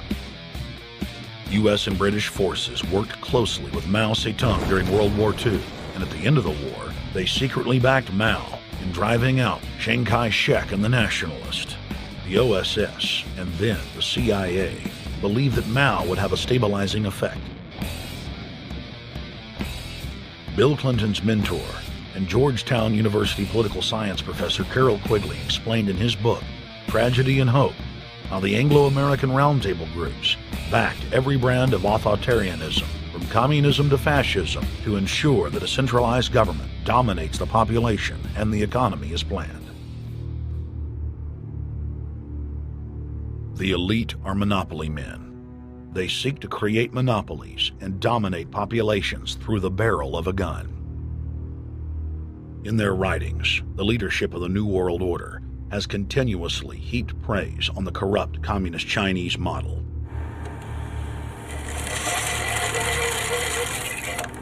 In August of 1973, in an article written by David Rockefeller for the New York Times, Rockefeller openly lauds and endorses Mao Zedong's actions, while celebrating their command and control system. Whatever the price of the Chinese Revolution, it has obviously succeeded not only in producing more efficient and dedicated administration, but also in fostering high morale and community of purpose. The social experiment in China under Chairman Mao's leadership is one of the most important and successful in history. David Rockefeller, New York Times, August 10, 1973. Communist China is the model planned society for the New World Order. China has received more United Nations awards for its policies and form of governance than any other nation. In the eyes of globalist planners, authoritarian China is the future. China adopted the dreaded one-child policy due to lobbying from a consortium of eugenics organizations, which includes Planned Parenthood and the United Nations. Couples that have more than one child face heavy fines and imprisonment. The practice of forced abortion in China, coupled with the cultural desire to have a male child, has plunged China into a deepening crisis where there are 30 million more men than women. The Chinese police state ruthlessly crushes all forms of dissent. Underground churches, Falun Gong practitioners, striking factory workers are all sent to forced labor camps. Their blood and tissue types are cataloged in preparation for organ harvesting. The Chinese government then sells the prisoners' organs to the highest bidder on the world market. If a wealthy patient chooses to fly into China, the prisoner is killed and the organs are implanted. If the organs are being flown out of the country, a mobile execution van extracts the organs on the way to the waiting aircraft. The social engineers of China aggressively euthanize the elderly and disabled. China is merely following the globalist blueprint for the world. The same system of total dehumanization is quietly being phased in worldwide. Depopulation should be the highest priority of foreign policy towards the Third World. Henry Kissinger, 1974. There's a need for a new world order, but it has different characteristics in different parts of the world. Now, none of this may succeed this time, but this to me is sort of the outline by which someday, in the next few years, a solution will emerge. Where does this mindset come from? Why do the elites kill the largest masses of people when no one is resisting them, when they've already attained total control? What ideology drives the elite psychopath? Since Plato's time 2,400 years ago, state planners have openly proclaimed their desire to control every detail of the commoner's life. From breeding programs to mass extermination of undesirables, the dark dream has continued on for millennia.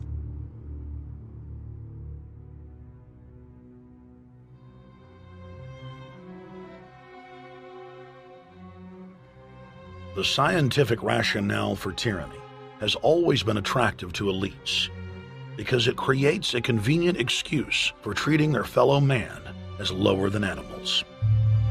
Robert Thomas Malthus, famous for saying that a mass food collapse would be helpful because it would wipe out the poor.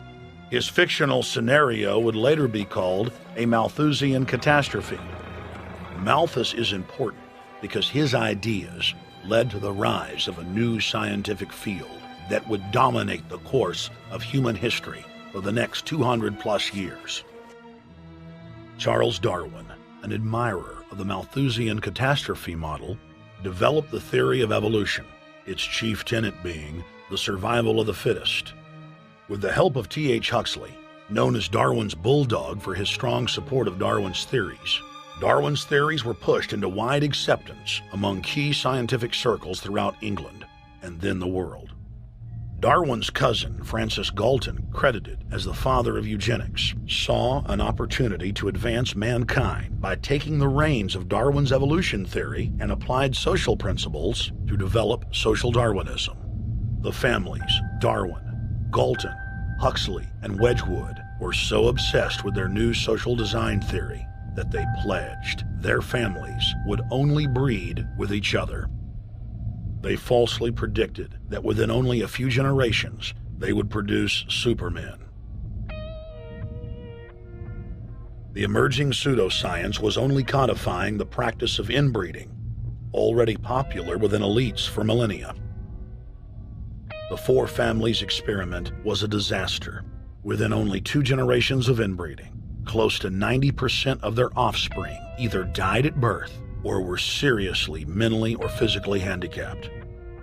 The moneyed class of the planet, and particularly the royal families of the world, who were already obsessed with breeding and filled with a predatory disdain for the underclass, seized on the new science and began aggressively enforcing its aims worldwide.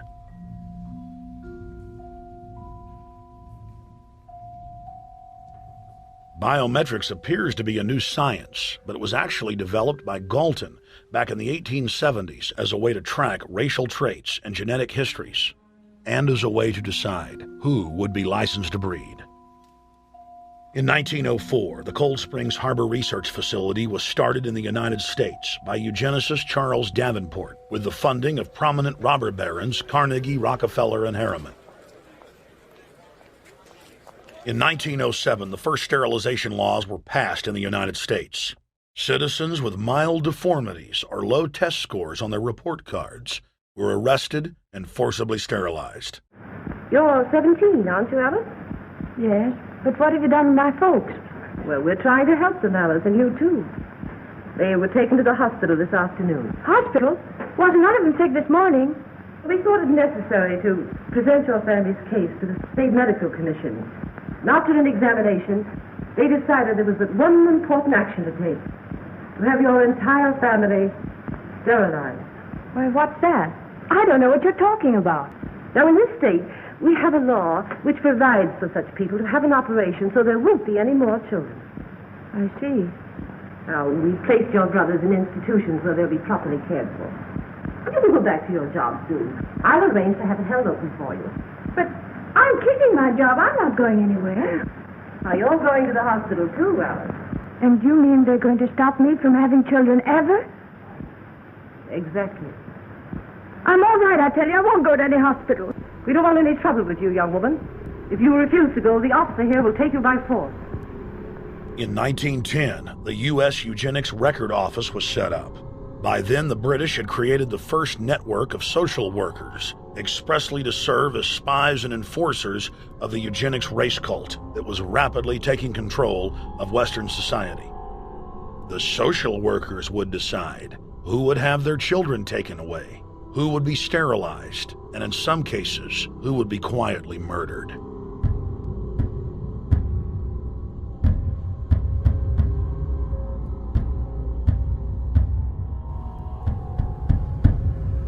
In 1911, the Rockefeller family exports eugenics to Germany by bankrolling the Kaiser Wilhelm Institute, which later would form a central pillar in the Third Reich. At the 1912 International Eugenics Conference in London, eugenics becomes an international craze and gains superstar status. The futurist and best-selling sci-fi author H.G. Wells had studied biology under top eugenicists and was spreading the new faith worldwide. In 1916, H.G. Wells' lover, Margaret Sanger, starts her promotion of eugenics in the United States. In 1923, Sanger receives massive funding from the Rockefeller family. Sanger wrote to fellow eugenicist Clarence J. Gamble that black leaders would need to be recruited to act as frontmen in sterilization programs directed against black communities. In 1924, Hitler pens Mein Kampf, or My Struggle, and credits U.S. eugenicist as his inspiration. Hitler even wrote a fan letter to American eugenicist and conservationist Madison Grant, calling his race-based book, The Passing of the Great Race, his Bible. Hitler developed the plan for mass extermination of the Jews and what he called other sub-races, as well as the handicapped from Grant. By 1927, eugenics hit the mainstream. The so-called science was aggressively pushed through contests at schools, churches, and at state fairs. Churches competed in contests with big cash prizes to see who could best implement eugenics into their sermons. Major denominations then tell Americans that Jesus is for eugenics. That same year in the United States, more than 25 states passed forced sterilization laws, and the Supreme Court ruled in favor of brutal sterilization policies. When Hitler came to power in 1933, one of his first acts was to pass national eugenics laws, modeled after laws in the United States.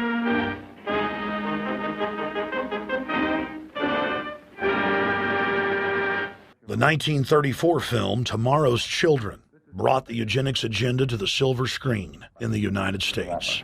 In the case of Miss Mason, I can see no reason for the operation that's been recommended. The girl is perfectly normal. She's hard-working and has a good reputation. Do you know anything about her family background? Oh, yes, Your Honor, I do. There are several other children, aren't there? Yes. What is their condition? One is a cripple. Two others might be classed as feeble-minded. Isn't the oldest son in jail? Oh, yes, I believe so. And knowing all that, you still contend that this girl should be allowed to bring more people like that into the world? She's sound, Your Honor. She's not anything like the rest. Surely she should be given a chance to work out her own salvation. I can't agree with you, Doctor. Suppose she is normal. The chances are that her children will inherit the family taint. Isn't that possible? But, Your Honor, I'm sorry, Doctor. 3 generations of unfit are enough. Petition not allowed. By 1936, Germany had become the world leader in eugenics for taking effective actions to sterilize and euthanize hundreds of thousands of victims. The big three of American eugenics, Davenport, Laughlin, and Goethe, were dispatched by the Rockefellers to Germany, where they advised the Nazis on the fine-tuning of their extermination system.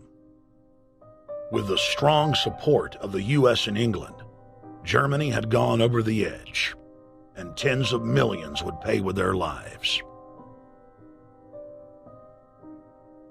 At the end of the war, the Allies protected from prosecution the very Nazi scientist that had tortured thousands of people to death.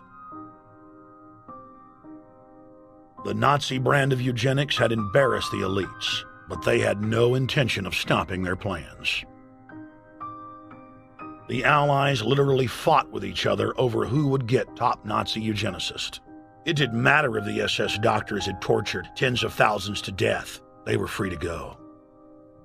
The Angel of Death, Joseph Mengele, and his boss, Ottmar von Verscher, were not prosecuted, and von Verscher even continued his work in Germany after the war. Eugenicists were angry that their great work had been exposed. They then scrambled to camouflage their agenda. Eugenics Quarterly became Social Biology. The American Birth Control League became Planned Parenthood.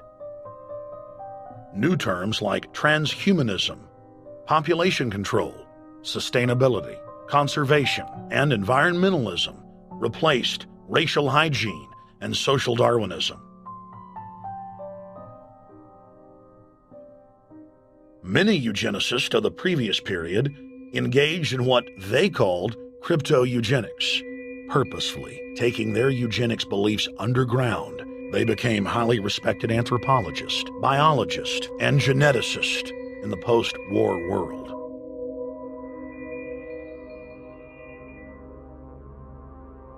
The Allies then smuggled thousands of Nazi scientists out of Germany and placed them in key scientific positions, ranging from bioweapons to rocketry throughout the military-industrial complex. The founder of IBM was a devout follower of Hitler. Thomas J. Watson had supplied his punch card computers and IBM technicians to the Nazis for use in the death camps. Tattoos on camp victims were IBM human identification numbers, which fed into the computers. IBM had used similar punch card systems as early as 1928 in a Jamaican race mixing study. The first real computers were literally invented by a eugenicist for eugenics. UN chieftain and unrepentant eugenicist Julian Huxley argued that since the leaders of eugenics had founded the environmental and conservation movements, that they should be used as vehicles in the formation of a world government. Just as H.G. Wells had envisioned, this government would be controlled by a scientific dictatorship and would be guided by the principles of eugenics. Huxley created the World Wildlife Fund with Bilderberg founder and former SS officer Prince Bernhard of the Netherlands and Prince Philip of England. In the event that I am reincarnated, I would like to return as a deadly virus in order to contribute something to solve overpopulation. Prince Philip, reported by Deutsche Presseagentur DPA, August 1988. Aldous Huxley, author of Brave New World and brother of Julian Huxley, gave a speech at Berkeley in 1962, shortly before his death. He admitted that his best-selling book, Brave New World, written in 1932, was based not on fiction, but on what the elite were actually planning to implement. And here I would like briefly to compare the parable of Brave New World with another parable which was put forth more recently in George Orwell's book, 1984.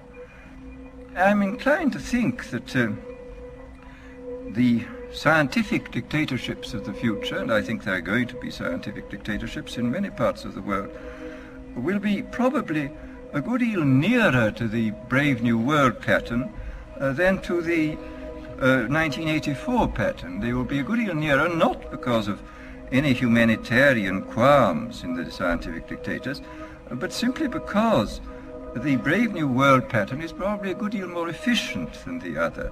But if you can get people to consent to the state of affairs in which they are living, the state of servitude, the state of being, well, it seems to me that the nature of the ultimate revolution with which we are now faced is precisely this, that we are in process of developing a whole series of techniques which will enable the controlling oligarchy, who have always existed and presumably always will exist, to get people actually to love their servitude. People can be made to enjoy a state of affairs which, by any decent standard, they ought not to enjoy. And these methods, I think, are a real refinement on the older methods of terror, because they combine methods of terror with methods of acceptance. But then there are various other methods which one can think of. There is, for example, the pharmacological method. This was one of the things I talked about in Brave New World. And the result would be that I mean, you can imagine a euphoric which would make people thoroughly happy even in the most abominable circumstances. I mean, these things are possible.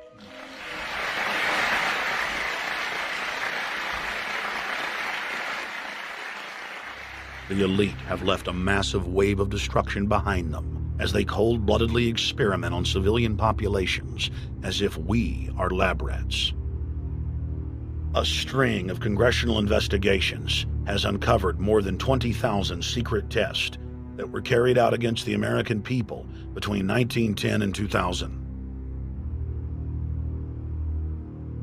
One well-known eugenics study, the Tuskegee Syphilis Project, killed hundreds of blacks and spanned 40 years until whistleblowers exposed it in 1972. From 1943 until present, the British have tested lethal nerve gas on their own personnel, on land, air, and sea. Many died instantly. Still others died grueling deaths over several years. The federal government commissioned secret radiation experiments on thousands of non-consenting patients. Hundreds of hospitals in the U.S.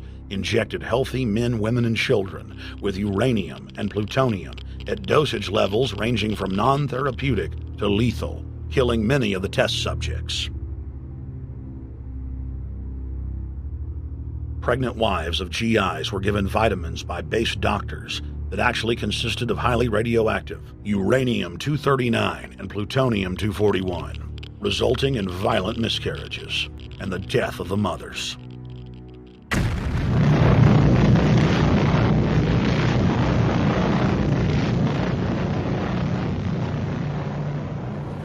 Soldiers, sailors, and Marines were used as guinea pigs in hundreds of atomic and hydrogen bomb tests. Patriotic Americans were radiated side by side with lab animals.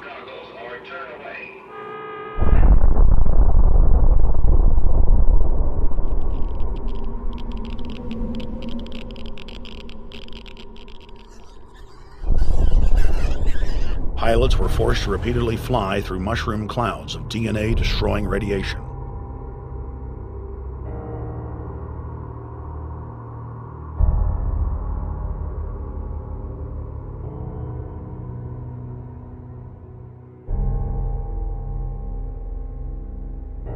From 1951 to 1961, the U.S. Army paid Israel's health ministry 3 million lira to conduct radiation testing on Sephardic children that immigrated to Israel.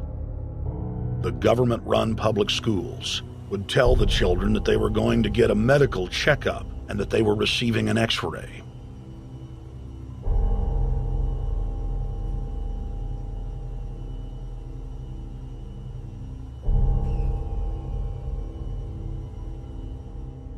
The Pentagon had already radiated more than 4,000 institutionalized children in the United States, many of which had died.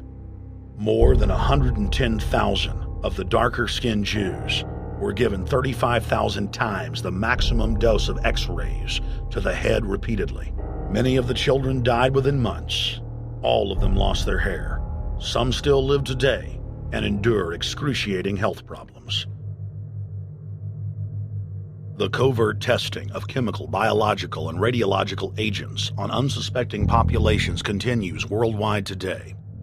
From 1940 to 1979, the vast majority of the British population was sprayed by aircraft more than 2,000 times with deadly chemicals and microorganisms without ever being told.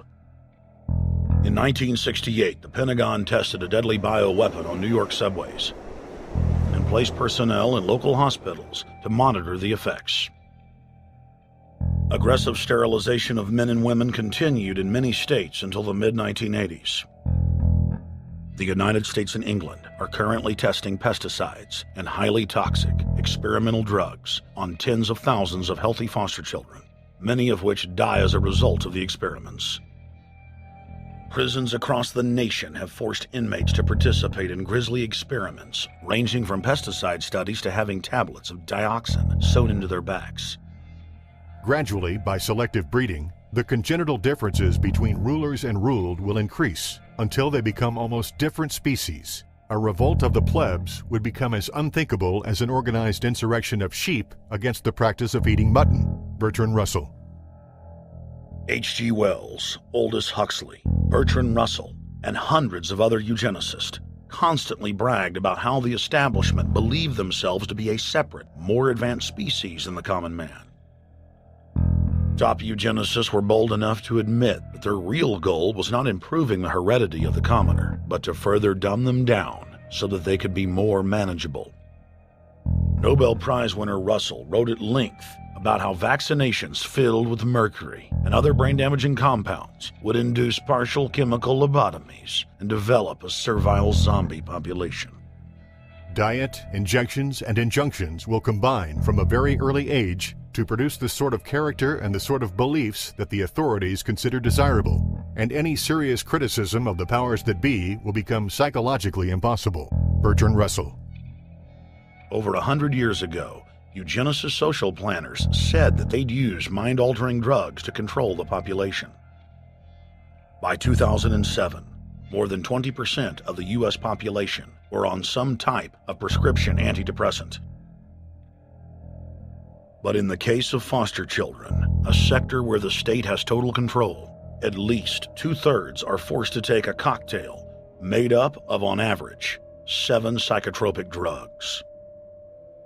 Chairman of the Texas Society of Psychiatric Physicians, Joe Burkett, testified before the State House Select Committee hearing on psychotropic drugs in foster care and shocked the public when he said that 2/3 of foster children in Texas had been placed on psychiatric drugs because they were very, very sick from a bad gene pool.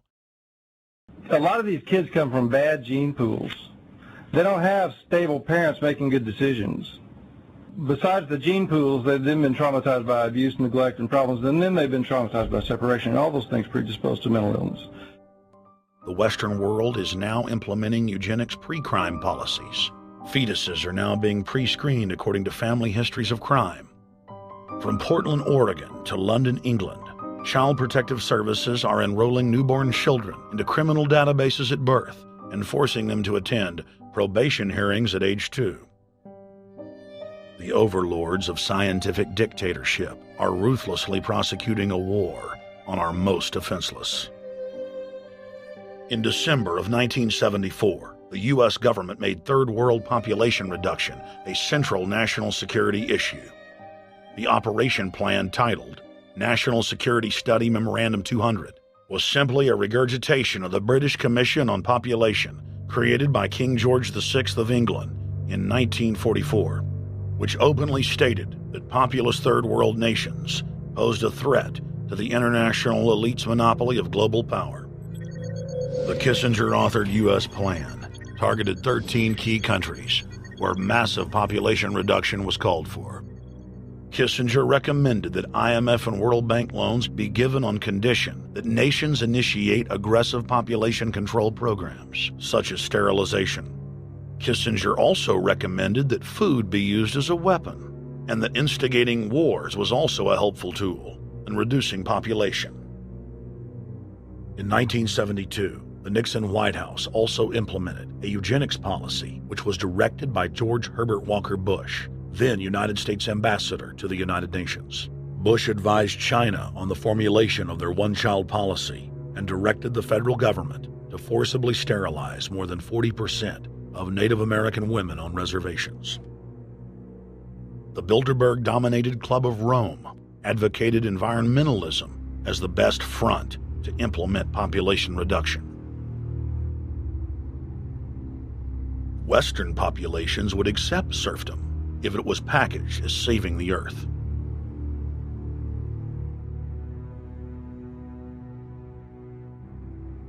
Industrialization of Africa, Asia, and Latin America could be blocked. Citizens would more willingly give up their national sovereignty if it were sold as a way to help the planet. The think tank also concocted the peak oil fraud as a way to create artificial scarcity. And the Club of Rome has been aggressively pushing a global carbon tax as a way to fund their planetary government.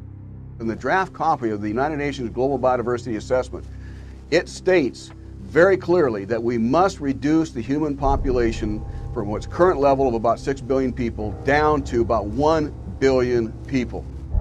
In the 1970s, South Africa developed race-specific bioweapons to target blacks and Asians, and then subsequently sold the technology to Israel in the mid-1980s. In September of 2000, the Project for a New American Century published a document in which Dick Cheney described race-specific bioweapons as politically useful tools. And somebody mentioned, well, why would they want to reduce the human population when that means less money for them? Most people have no idea. They're not after money. They have all the money they need. They're after power. That's their aphrodisiac. The overlords of the New World Order are now aggressively pushing for a worldwide one-child policy. The Chinese one-child policy was phased in gradually. In the 60s, when it began, you only had to pay a tax penalty. Only later did they imprison you if you had more than one child. Now the exact same proposals to penalize couples who have more than one child are being made in the United States, England, and Europe. In the push to reduce global warming, children, according to some, are the new culprits. A think tank in the UK says too many kids are what's making the planet worse, saying large families, anything over 2 children really, should be frowned upon as an environmental no-no, akin to not reusing your plastic bags, driving one of those big gas-guzzling cars, taking long trips overseas. The UK, in fact, has negative growth. I think Canada does too. That still, families in our rich countries shouldn't have more than 2 kids. In 1998, Ted Turner pledged to give more than $1 billion to the United Nations to be spent in the implementation of population reduction policies planet-wide.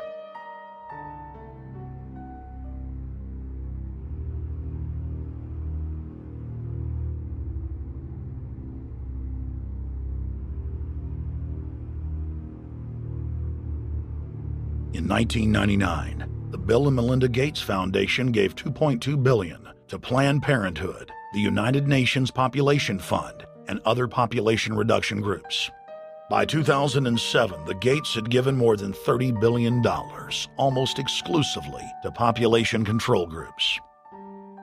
The controlled corporate press cynically reported that the Gates were giving the money to help third world children.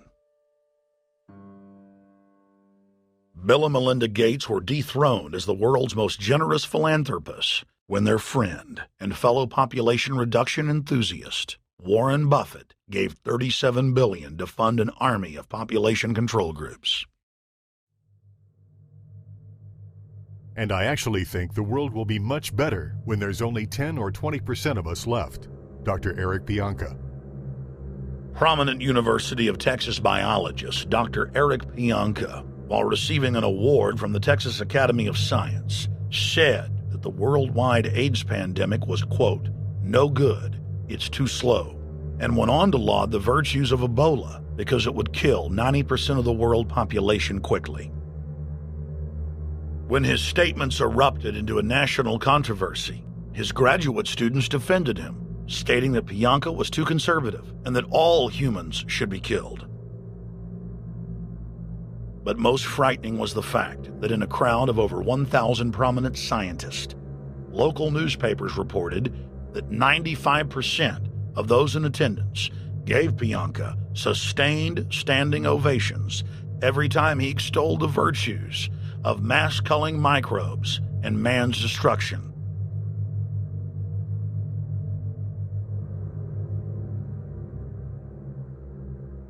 China was able to turn the corner and become the leading world superpower because they have a police state and they are able to force people to stop reproducing. Dr. Eric R. Pianka. The eugenics movement has now shaken off much of its Nazi baggage and is using people's legitimate concern about the environment as a cloak to conceal their real agenda. Everyone wants to breathe clean air and have good water. But the controllers of the environmental movement have done nothing but co-opt people's concerns and parlay it into support for global policies that further destabilize the third world and create untold misery. Phony environmental and conservation groups are now the biggest private landowners in the world. They lobby government to take property away from local populations, only to develop it themselves later.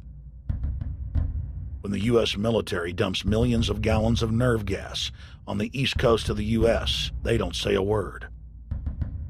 Thousands of companies are creating transgenetic cross-species hybrids, splicing plants, animals, and insects, and releasing the new organisms into the global biosphere, vandalizing the very genetic code of the planet. And large environmental organizations do nothing.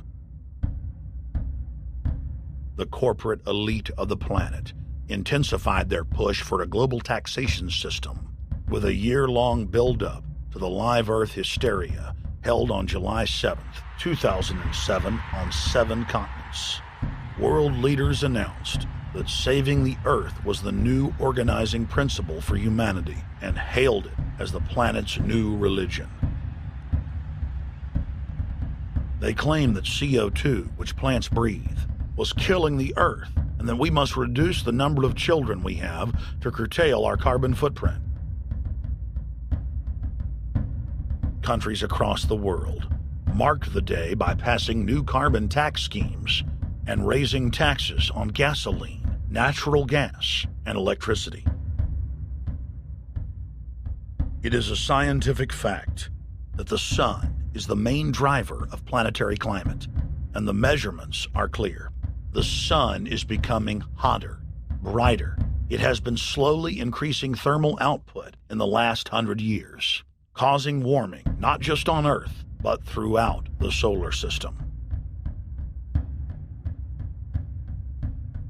But the scientific facts and even the order of the planets didn't matter to one of the chief organizers of Live Earth, David Mayer de Rothschild, heir to the British arm of the Rothschild fortune, when we spoke to him.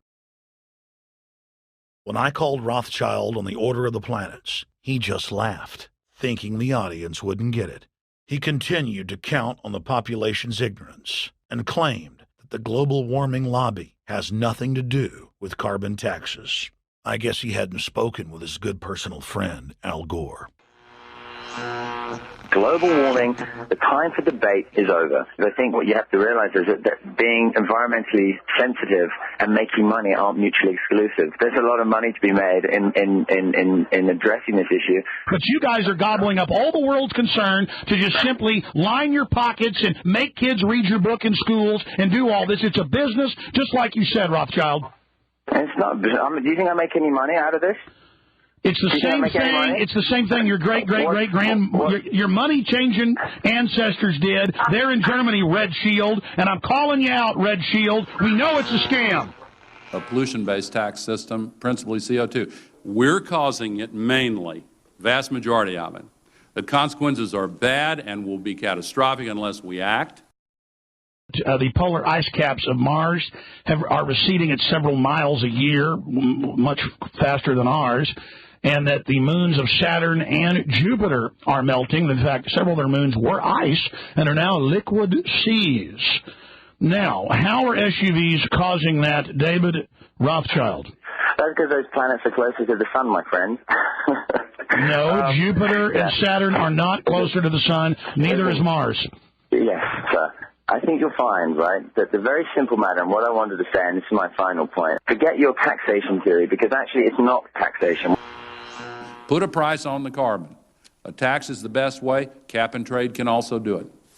If there were a carbon-based tax, would there be a need for an economy-wide cap and trade system? They are not either or.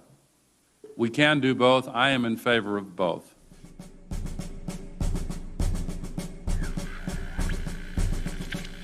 The architects of the New World Order are in a race to complete the structure of world government so they can suppress the independent development of technologies that threaten their monopoly of power, while at the same time steering new developments in the direction the architects chart for humanity. The technocrats call their governing system the final revolution because in the past, empires were enforced militarily. Now enforcement is primarily psychological and economic, and society itself is a construct of the elite who operate outside the controlled paradigm and control the civilization within, just as a child maintains the environment of a fish tank. We are like lab rats, living out our entire existence, never questioning the confines of the cage or the scientists who experiment on us. New World Order engineers have hijacked human destiny. Its controllers have closely studied human behavior for more than 100 years and are now steering us with expert control, using our primitive drives and desires as levers. They have developed their mind control systems to the point of being able to control the average unconscious person like a car.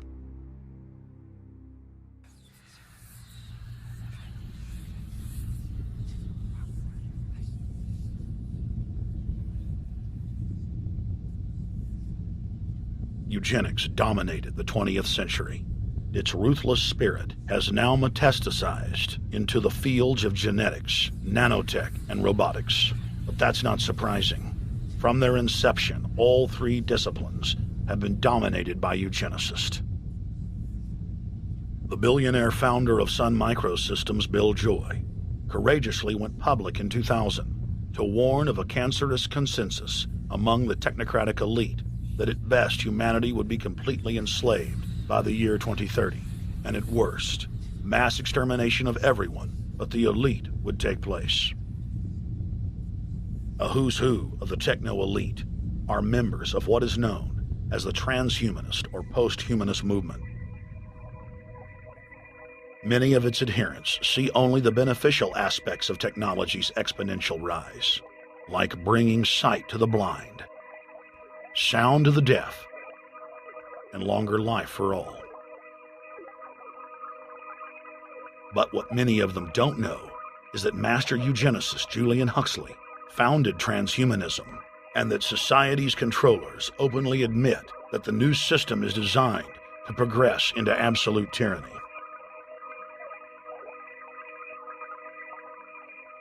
Leading transhumanist Ray Kurzweil boasts that technological advancements will allow those that can afford it to live forever, but admits that most won't be able to keep up with the new master race.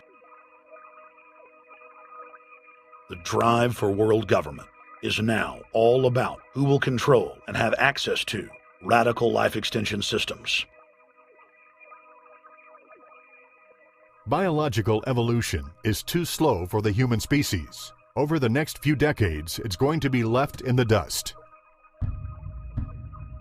Transhumanists believe that they will attain the fountain of youth by merging with technology. Now, it may be within their reach. Decades ago, transhumanists said that if you did not accept augmentation or enhancements, you would no longer be able to get jobs. And now it's happening today. The elite who occupy the commanding heights of digital reality are suicidal nihilists. Suicidal nihilists know that there is no longer any substantive purpose to their willing, but they would always prefer to go on willing than not to act at all. They can very happily ally themselves with the notion of nuclear holocaust or perfect exterminism. Technology has become so powerful in its capacity for destruction that free humanity cannot afford to let psychopathic technocrats with delusions of grandeur repeat the mistakes of their forebears, because it is highly probable that this time they may destroy everything, including themselves in their mad rush for godhood.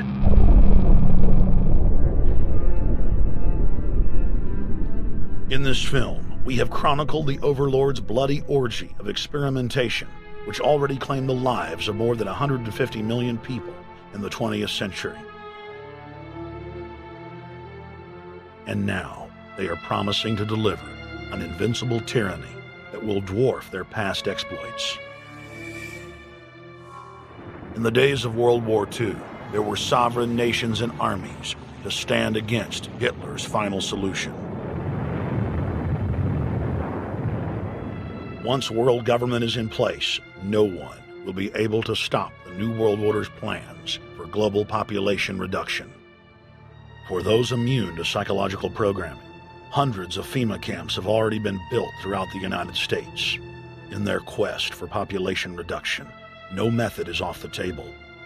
These dark builders intend to release a string of man-made bioweapons plagues, each one worse than the last, while at the same time expanding the police state to enforce an orderly extermination of the population, all in the name of fighting invisible terrorists.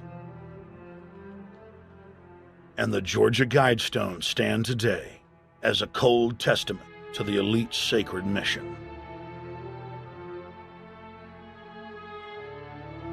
To have a two-class system where the underclass are forced to live as slaves in tiny enclosed cities, while the elite enjoy the land of the earth, evolve into superhumans with the aid of advanced implantable technologies, live eternal lives, and travel throughout the cosmos. This is the promise given to the inner members of the New World Order and the agenda of the Bilderberg Group.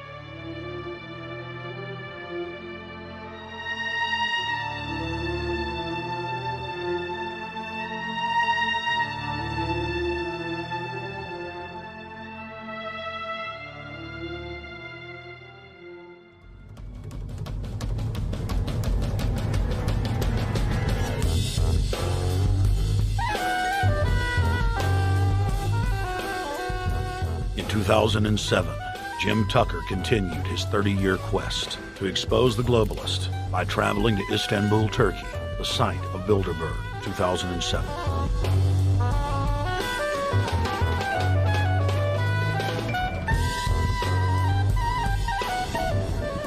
Jim Tucker, thank you for coming on, my friend. It's always fun.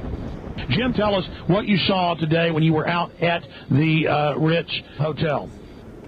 We were at the Ritz-Carlton.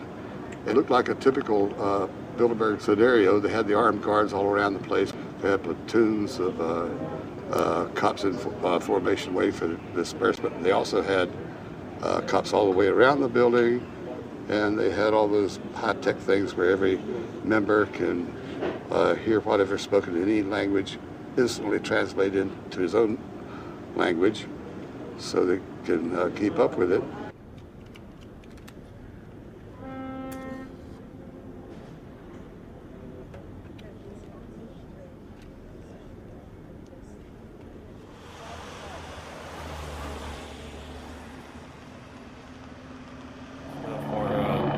Spotlight then, I'm doing the same thing for American Free Press.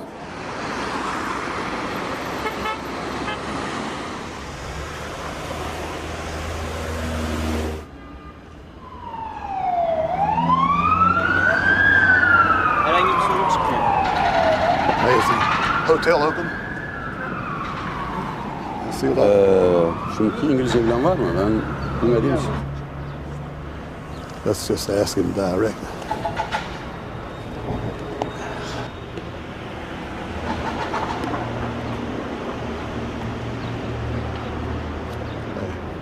Is Bilderberg meeting here this weekend? You can look this way. We had my two personal cops following me today. I was not aware of it because my nose is always sticking to the camera and my jaws are always flapping. But the TV crew said those guys are going to follow you. And their car followed us out to the hotel. Then they identified the two cops in plain clothes, not business suits, but sport shirts and so forth. Yeah. That's the car that's been on our ass? Yeah. I want to photograph him? Yeah. You are, aren't you? Well, they're very likely Bilderberg boys.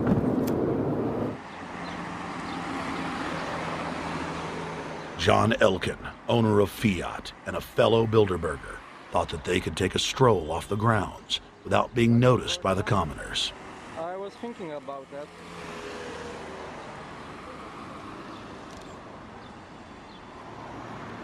This Bilderberg attendee sneered at our camera.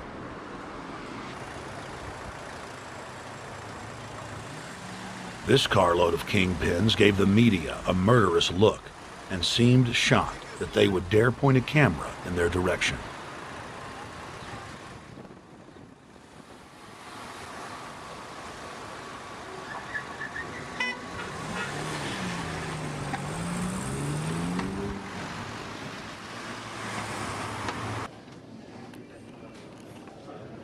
In 2007, the Bilderberg Group received the heaviest global coverage in its history.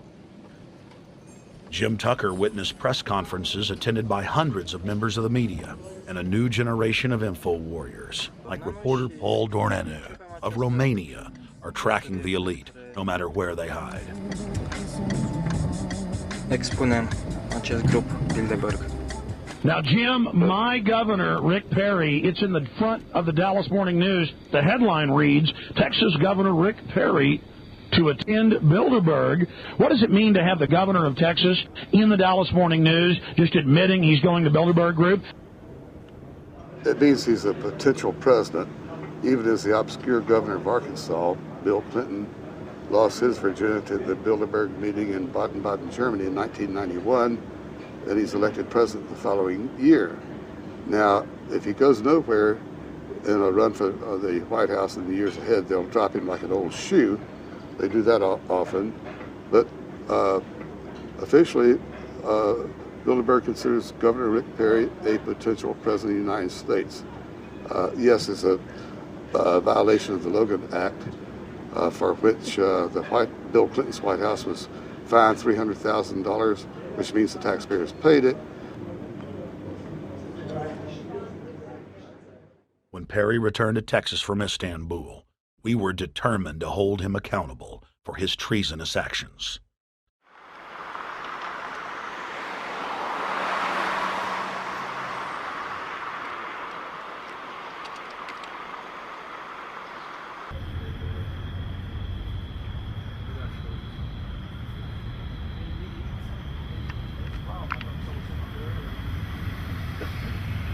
We don't want our roads, our water, our power plants, our entire infrastructure turned over to the New World Order. And we tell you now the people are rising up and learning what you're doing, and they're angry.